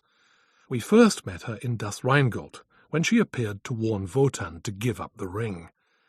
You may remember that Wotan tried to follow her at the time, but was held back by Fricka. Now he's come to meet Erda again. It seems Wotan hasn't quite given up hope that cosmic tragedy can be averted.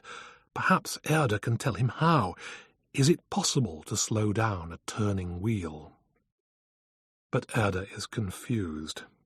At first she's not even sure who her interrogator is, though it turns out that Wotan has fathered a child through her, none other than Brunhilde herself, asleep on her rock nearby.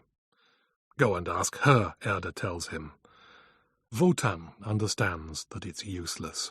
The wheel will go on turning to the appointed end, the downfall of the gods. Wotan's only recourse is to will that end for himself. Siegfried must wake Brunhilde, and she, in turn, will redeem the world. Wotan bids Erda to return to her sleep, and prepares to meet Siegfried. Eventually Siegfried arrives. Wotan questions him as to the nature of his mission, but Siegfried grows increasingly impatient. He tries to go forward to Brunhilde, but Wotan bars the way with his spear. At this, Siegfried guesses that this is the man who broke Notung and caused his father's death. In fury, he strikes the spear with his sword. When spear and sword clashed in Die Walküre, it was Notung that shattered. This time it's Wotan's spear that is smashed to pieces. Again, Wagner underlines this momentous event through his use of the orchestra, and most of all through the technique of motivic development. The downward-thrusting spear motif disintegrates before our very ears. You can almost see the spear falling, dissolving into pitiful fragments.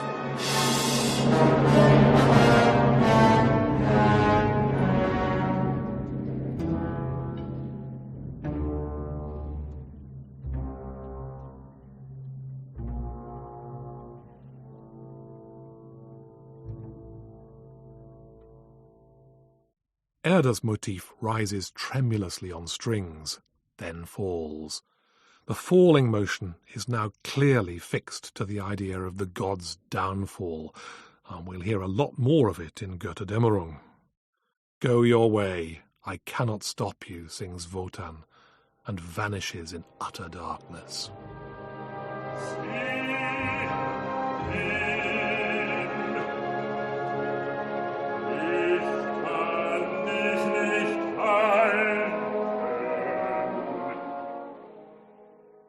The way is now clear for Siegfried. As he moves closer to Brunhilde's rock, he sees the blazing circle that surrounds her. The heat is conveyed by a dazzling motif previously associated with the fire god Loge. As Siegfried walks through the fire, his horn call sounds out on the orchestral horns. The two leitmotifs, fire and horn call, clash thrillingly. It's as though we can see a human form impossibly outlined against the searing flames.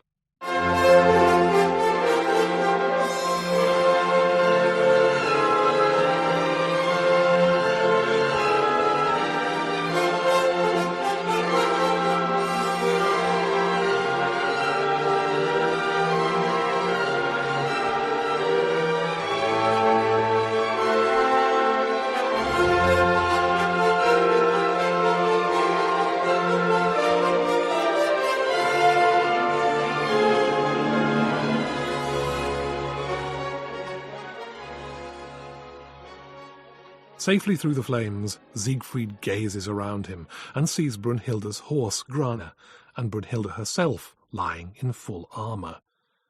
He's perplexed. It must be a man lying there. But as he removes her breastplate, he realizes that this is something he's never seen before. Startled, he cries out, "Das ist kein Mann." That's not a man. Whether Wagner intended this to be funny or not, it certainly can be, even in the most sensitive staging. But something very important has happened here. For the first time in his life, Siegfried has experienced fear. Dazed, he falls forward, and in doing so, he touches Brunhilde's lips with his own. Brunhilde opens her eyes and slowly awakes to one of the most visionary orchestral passages in the whole of the Ring.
Newly awakened, Brunhilde greets the sun and the earth around her, then turns her attention to Siegfried.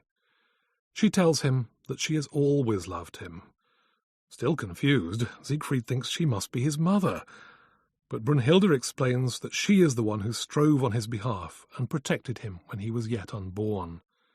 Filled with love, Siegfried tries to embrace her, but she draws back, realizing that if their love is consummated, she will lose the proud independence she enjoyed as a Valkyrie. But gradually, her defences melt in the presence of the man she knows she's destined to love. The music registers her newly awakened tenderness with this lovely string theme as Brunhilde begins to confess her feelings.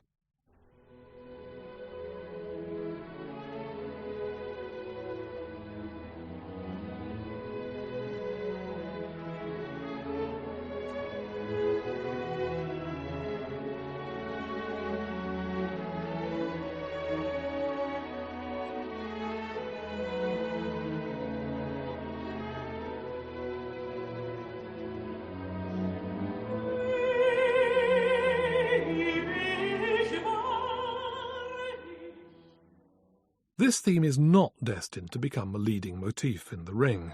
In fact, after this scene, we never hear it again. But Wagner must have felt that it had a potential which he hadn't fully tapped here. As he was finishing the score of Siegfried, he made that theme the basis of a beautiful short work for chamber orchestra, Siegfried Idyll. It was a present for his wife Cosima on the birth of his first son, whom naturally enough was christened Siegfried. Regaining something of his old fearlessness, the Siegfried of the opera manages to overcome Brunhilde's anxieties. They were meant for each other, literally.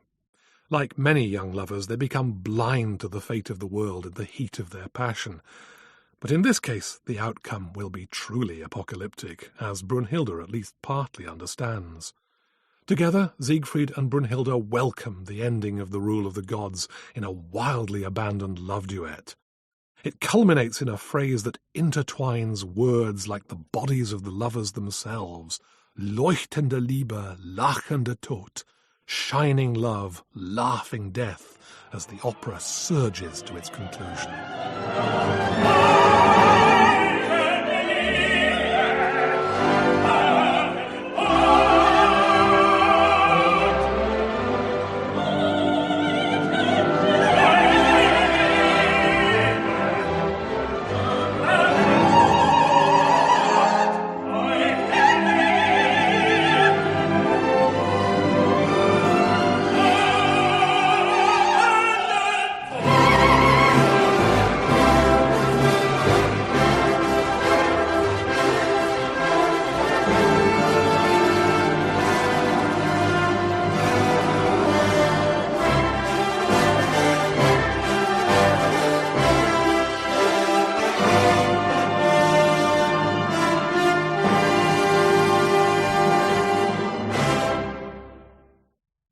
It's often presumed that Wagner set out to write The Ring on a massive scale from the start.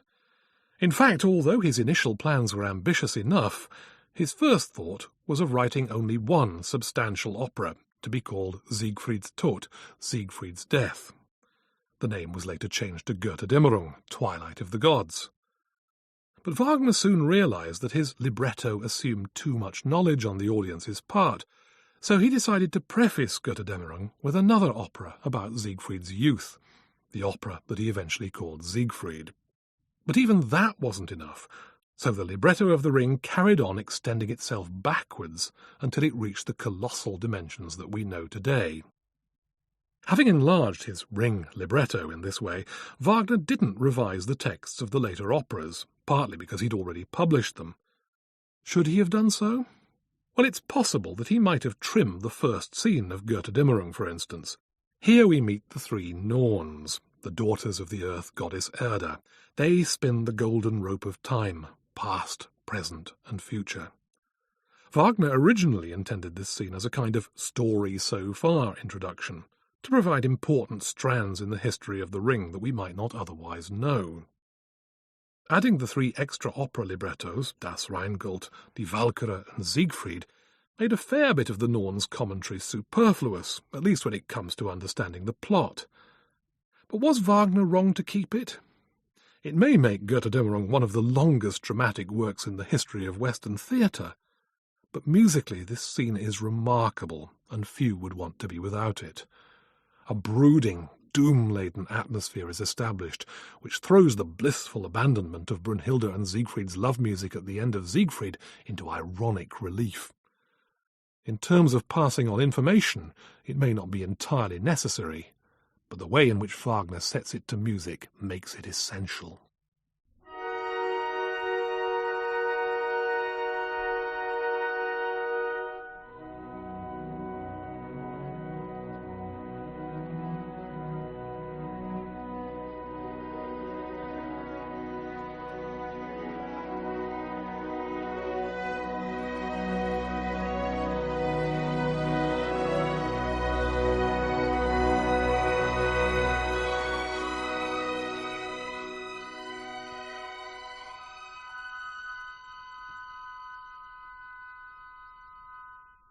As you may have realized from that extract, the opening of Götterdämmerung is a transformation of those magical sounds that accompanied Brunhilde's awakening in Siegfried. But how the emotional colour has changed, especially when it comes to the third great wave. Here there's no ecstatically arching violin line. Instead, the third wind chord twists into the death motif from Die Walküre, then dissolves in weird harmonies from muted strings full of foreboding.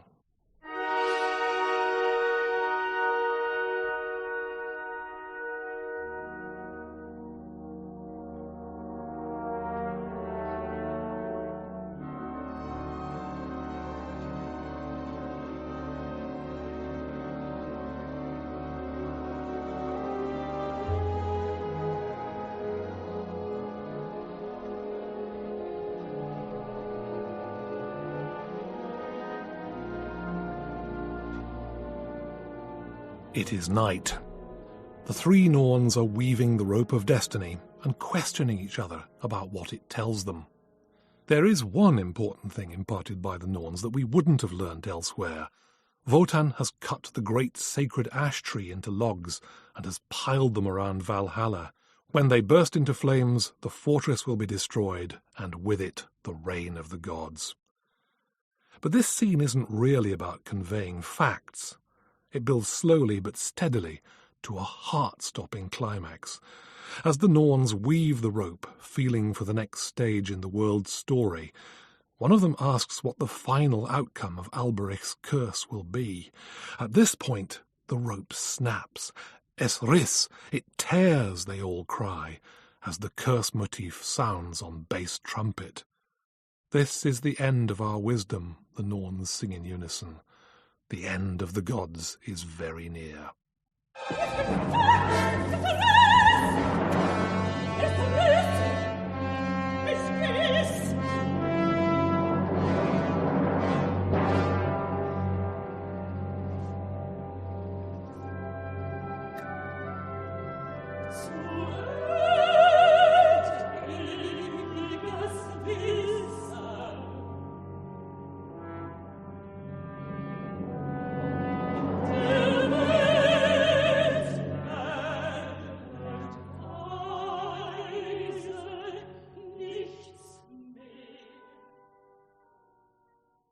The sun begins to rise, and the motifs associated with Siegfried and Brunhilde are heard in the orchestra.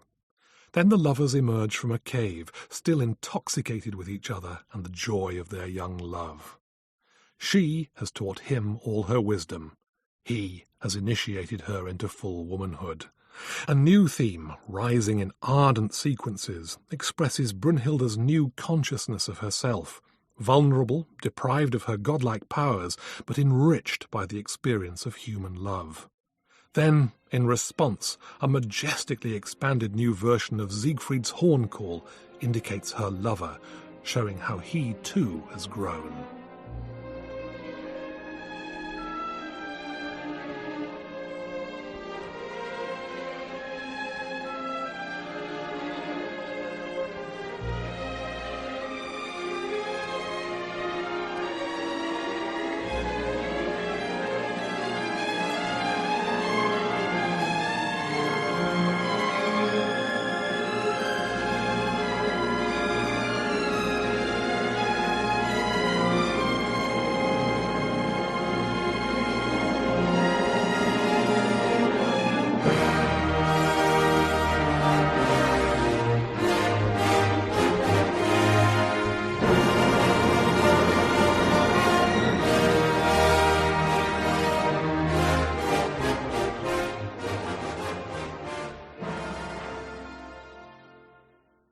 Brunhilde now gives a moving display of one well-known piece of ancient wisdom, that if you love someone truly, you must give them freedom.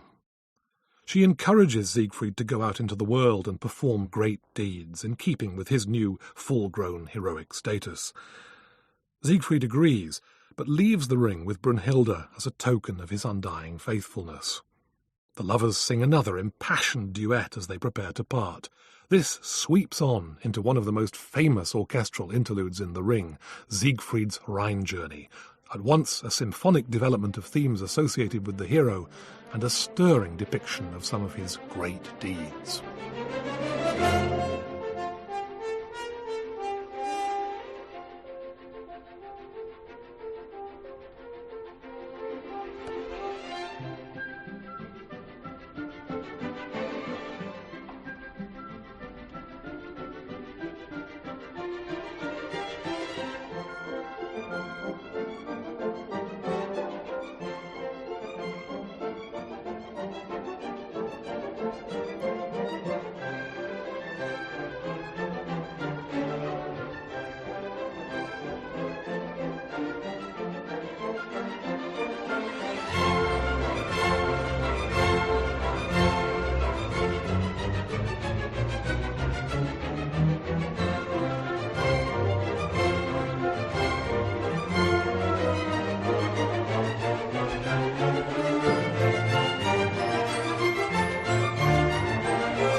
Siegfried's Rhine Journey is, on the whole, aspiring, confident, full of combative energy, just like the hero himself.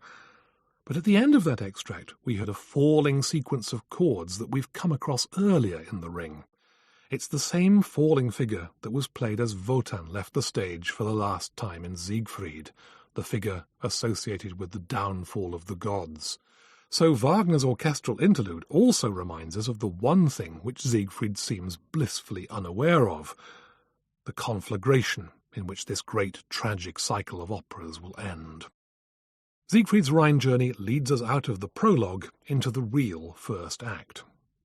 And now there's another dramatic change of mood. The music becomes sombre, martial, as we arrive at the dwelling of the Gibichungs, a human tribe this time, situated on the banks of the Rhine. The nominal leaders of this community are Gunther and his sister Gutruna, but it's not long before we begin to suspect that neither of them is quite up to the job. Their half-brother Hagen is apparently content to take the role of advisor, but there's something rather sinister about Hagen, and as he gives them the benefit of his counselling, it becomes clear that he's the real power behind the throne. Hagen's advice seems practical enough. If Gunther and Gutruna are to retain the respect of their subjects, they should both marry, the sooner the better. Hagen has an audacious plan. Gunther is to have Brunhilde, and Gutruna shall wed Siegfried. This seems incredible to Gunther and his sister, but the cunning Hagen has it all under control. He will give Siegfried a potion that will make him forget Brunhilde and fall for the first woman he sees, which will, of course, be Gutruna. Gunther may not be able to penetrate the flames that still encircle Brunhilde's rock, but Siegfried can. Using the magic of the Tarnhelm, Siegfried can take on the appearance of Gunther and do his wooing for him. Siegfried arrives to the sound of his now familiar horn call. Then comes the terrific passage in which Hagen sings warm words of greeting, but to the motif of the curse. We realize that Hagen isn't simply going to bewitch Siegfried and use him for his own purposes. The appearance of the motif warns us that Hagen will be the instrument of Siegfried's death, the fulfillment of Albrich's curse on all those who wear the ring. It all goes according to plan. Siegfried falls for Gutrune, and under the continuing influence of Hagen's potion, he swears blood brotherhood with Gunther, promising to fetch Brunhilde on his behalf. The two men set off together for Brunhilde's rock. Left alone, Hagen meditates on his real purpose. When the happily oblivious Siegfried brings Brunhilde back with him, Hagen will have the ring in his sights.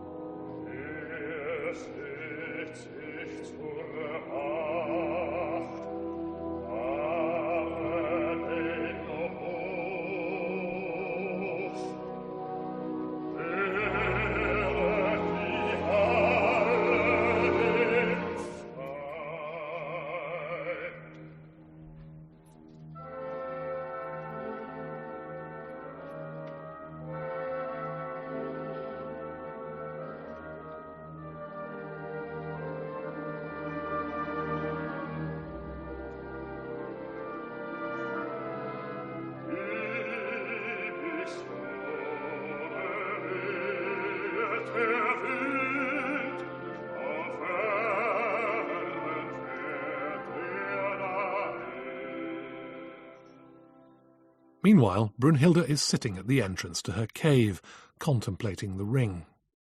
Gathering storm clouds announce the arrival of Valtrauta, one of Brunhilde's Valkyrie sisters. This raises Brunhilde's hopes. Has Wotan forgiven her at last? But Valtrauta brings very different news. Wotan sits silent and resigned in Valhalla, awaiting his end. He has one last wish for Brunhilde. She must give the ring back to the Rhine maidens, then the curse can be lifted. But for Brunhilde, the ring symbolizes her love for Siegfried, and his for her. She vows never to give it up, and Valtrauta rushes away in despair. Noble as Brunhilde's resolution may be, she's about to suffer a hideous reversal. Siegfried's horn call sounds in the distance, and the overjoyed Brunhilde rises to meet him. But the figure that emerges from the flames is not Siegfried, or so Brunhilde thinks, and she recoils in horror.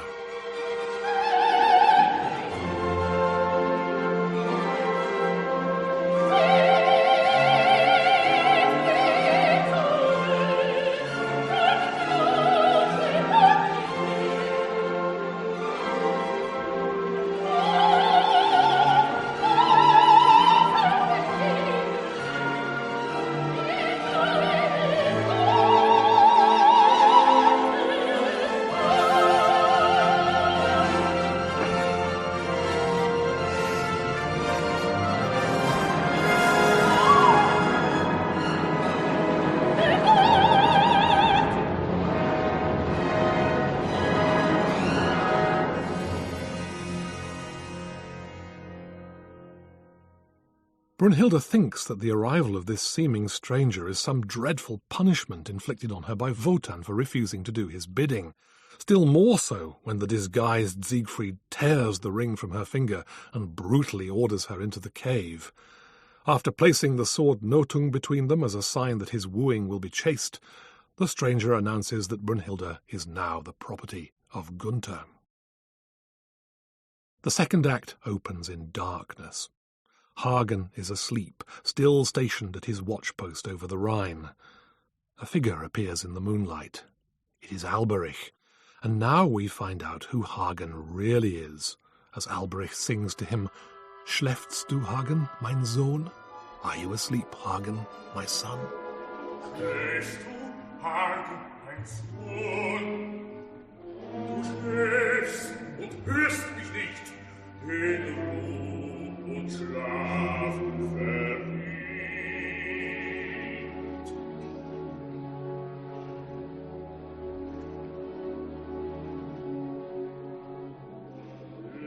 Ich höre dich schlimmer.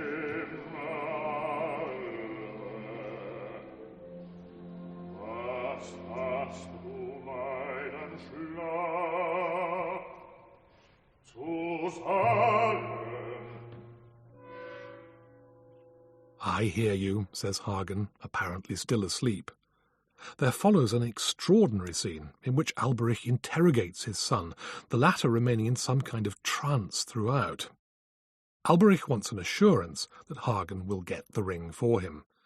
Hagen appears to promise, but even in sleep he's wily, and his words are more ambiguous than the greed-crazed Alberich realizes. Siegfried suddenly appears and explains everything to Hagen. He has taken Brunhilde to Gunther and now announces their arrival. Hagen rouses the Gibichungs to form a welcoming committee, but in a kind of grim joke he pretends at first to be sounding an alarm, blowing wildly on his battle horn, to which Gunther's subjects respond in a state of some agitation.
Gunther and Brunhilde arrive, but it soon becomes clear to everyone that Gunther's new bride is far from happy.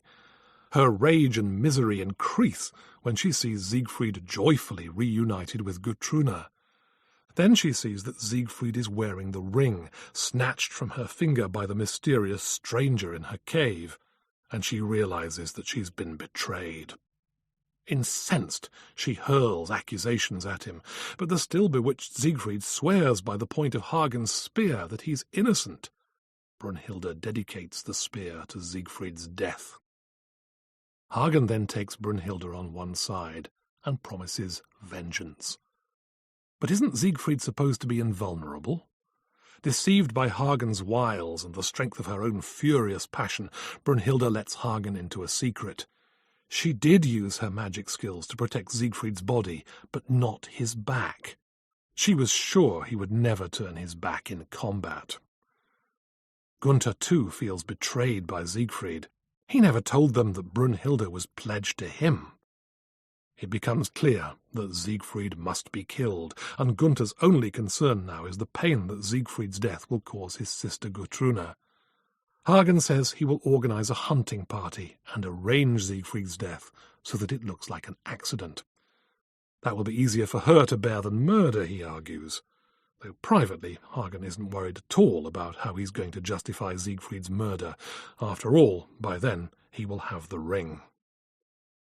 The act ends with Brunhilde, Gunther and Hagen swearing vengeance in a hair-raising trio, while Siegfried and Gutrune, completely unaware of the others' scheming, are carried aloft in triumph by the men.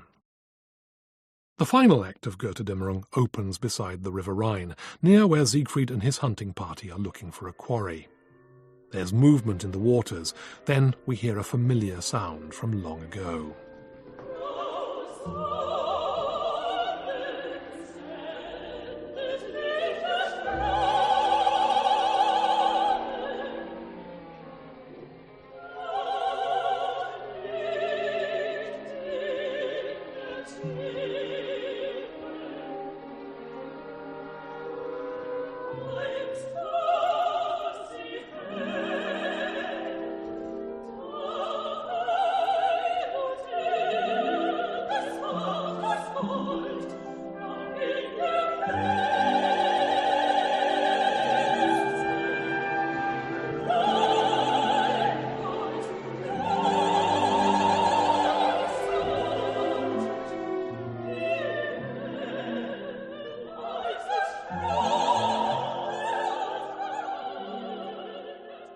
It's the three Rhine maidens, singing of their lost gold. Siegfried appears by the riverside. He's momentarily lost his companions. The Rhine maidens tease him, then try to persuade him to give back the ring. Siegfried plays them at their own game and pretends he means to give it back, only to disappoint them again. The Rhine maidens warn him that if he keeps the ring he will die that same day, but Siegfried boasts of his courage and refuses. No matter, say the Rhine maidens, a proud woman will soon return the ring to them. Siegfried rejoins the hunting party, where Hagen persuades him to tell them about some of his marvellous exploits. It has to be said that he doesn't need a lot of persuading, but Hagen has slipped into his drink an antidote to the forgetting potion that he gave Siegfried when the hero arrived at the Gibichungs' hall. As Siegfried tells of his adventures, reforging the sword Notung, slaying the dragon, learning the language of birds, he begins to remember how he found Brunhilde. At this point, 2 ravens, spies of Wotan, fly out from a bush. Hagen asks Siegfried if he can understand their meaning, and when Siegfried turns round to look at them, Hagen plunges his spear into Siegfried's back. While the orchestra poignantly recalls the 3 great waves of sound that accompanied Brunhilde's awakening, Siegfried slowly dies, with Brunhilde's name on his lips. Stunned into silence, the Gibichungs pick up Siegfried's body and carry him home, to the accompaniment of an elemental slow funeral march.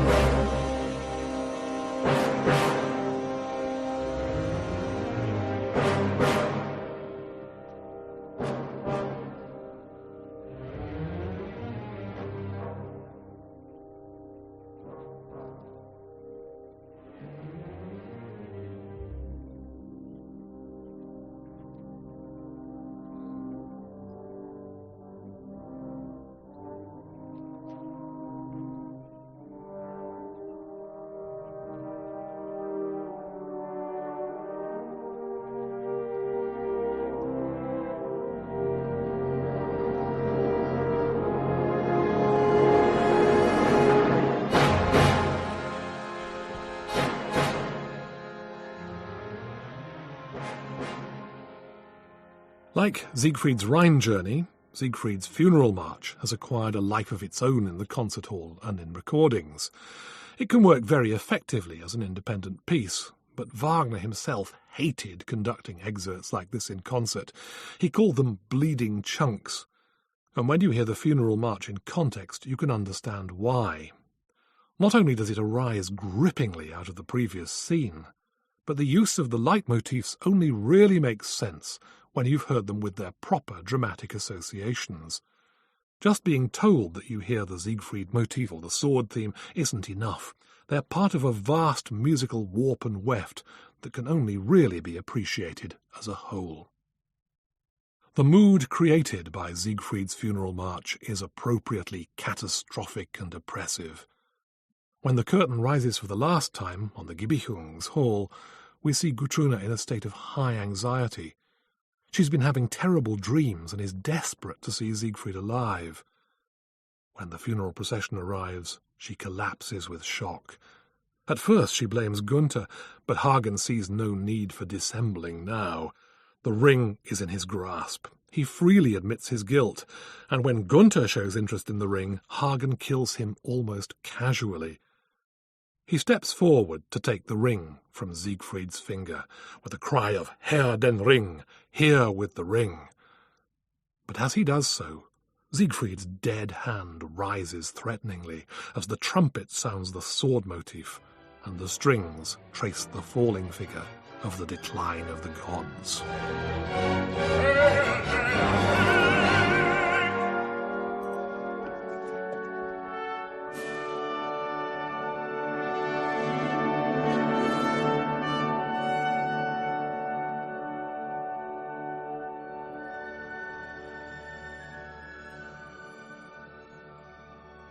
Brunhilde now understands everything. Hagen's scheming, how Siegfried was ensnared by his magic, how the others are also just pawns in Hagen's game. But in a moment of remarkable vision she sees beyond that, how it falls to her to lift the curse of the ring and bring an end to the rule of the corrupt gods. But this is not expressed in a glowing, self-assured climax. Brunhilde reaches her final moment of understanding and resolution in perhaps the most deeply touching passage in the whole Ring drama. Ruhe, Ruhe, du Gott, she sings to the distant Wotan. Rest, rest, thou God. His suffering and the suffering he has brought about, both are at an end. As Brunhilde sings these words, we hear a sequence of some of the Ring's most important leitmotifs.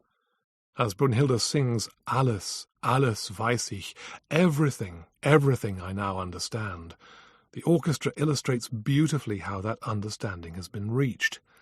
We hear the corrupted, dissonant version of the Rhine Maiden's Rheingold, Rheingold figure on woodwind and muted horn, followed by the curse motif on trombone, leading to the pure, joyous, original Rheingold cry on horns. Finally comes the Valhalla theme quietly on bass brass, as Erda's motif rises and falls sadly on cellos, basses, and bass clarinet.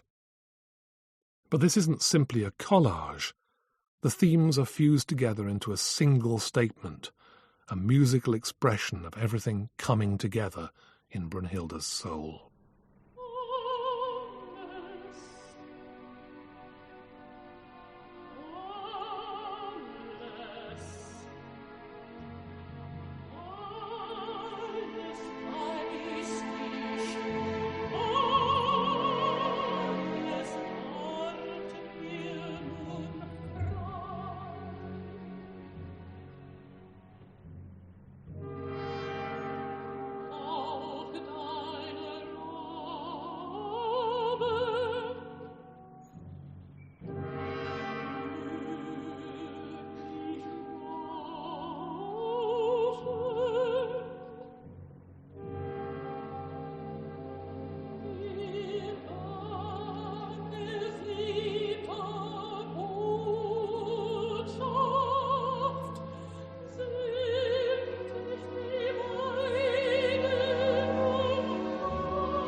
From now on, the stage belongs to Brunhilde, as she prepares to join the dead Siegfried in the flames of his funeral pyre, and in the process cleanse the ring of its evil power.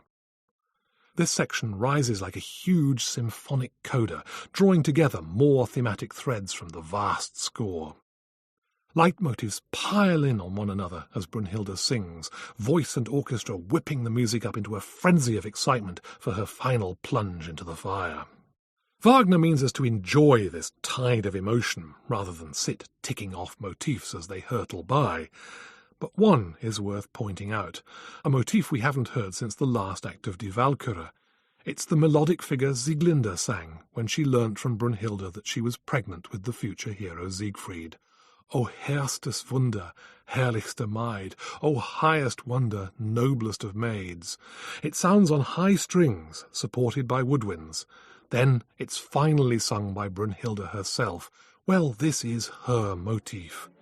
As she is about to prove, she is indeed the noblest of any character in the Ring.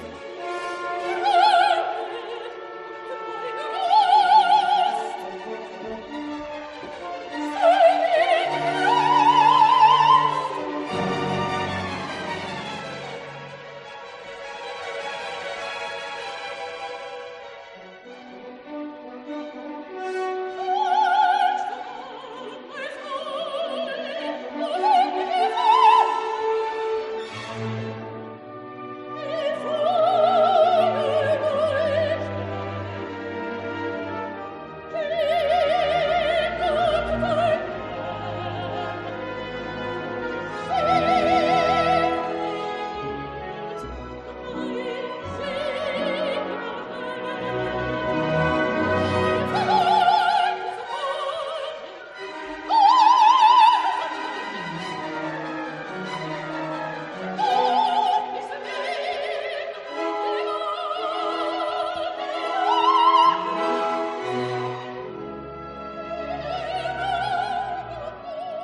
Brunhilde rides her horse into the fire. The flames leap up, Valhalla collapses, and the river Rhine floods onto the stage. Wagner certainly didn't believe in making things easy for opera directors. Hagen makes a last-ditch attempt to grab the ring, but he's dragged under the waters by the exultant Rhine maidens. One of them, Flosshilde, is seen holding the ring aloft in triumph. Now follows another of those great symphonic coming-togethers. Above the rippling string figures of the River Rhine, we hear the Rhine Maiden's original song phrase on high woodwind. Next, serenely on brass, comes the Valhalla theme, Peace for Wotan at last. And then above that, we hear Brunhilde's noble motif soaring high on violins.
As the ring moves towards its oceanic final cadence, we hear the Siegfried motif proudly on brass, combined with the downfall of the gods figure.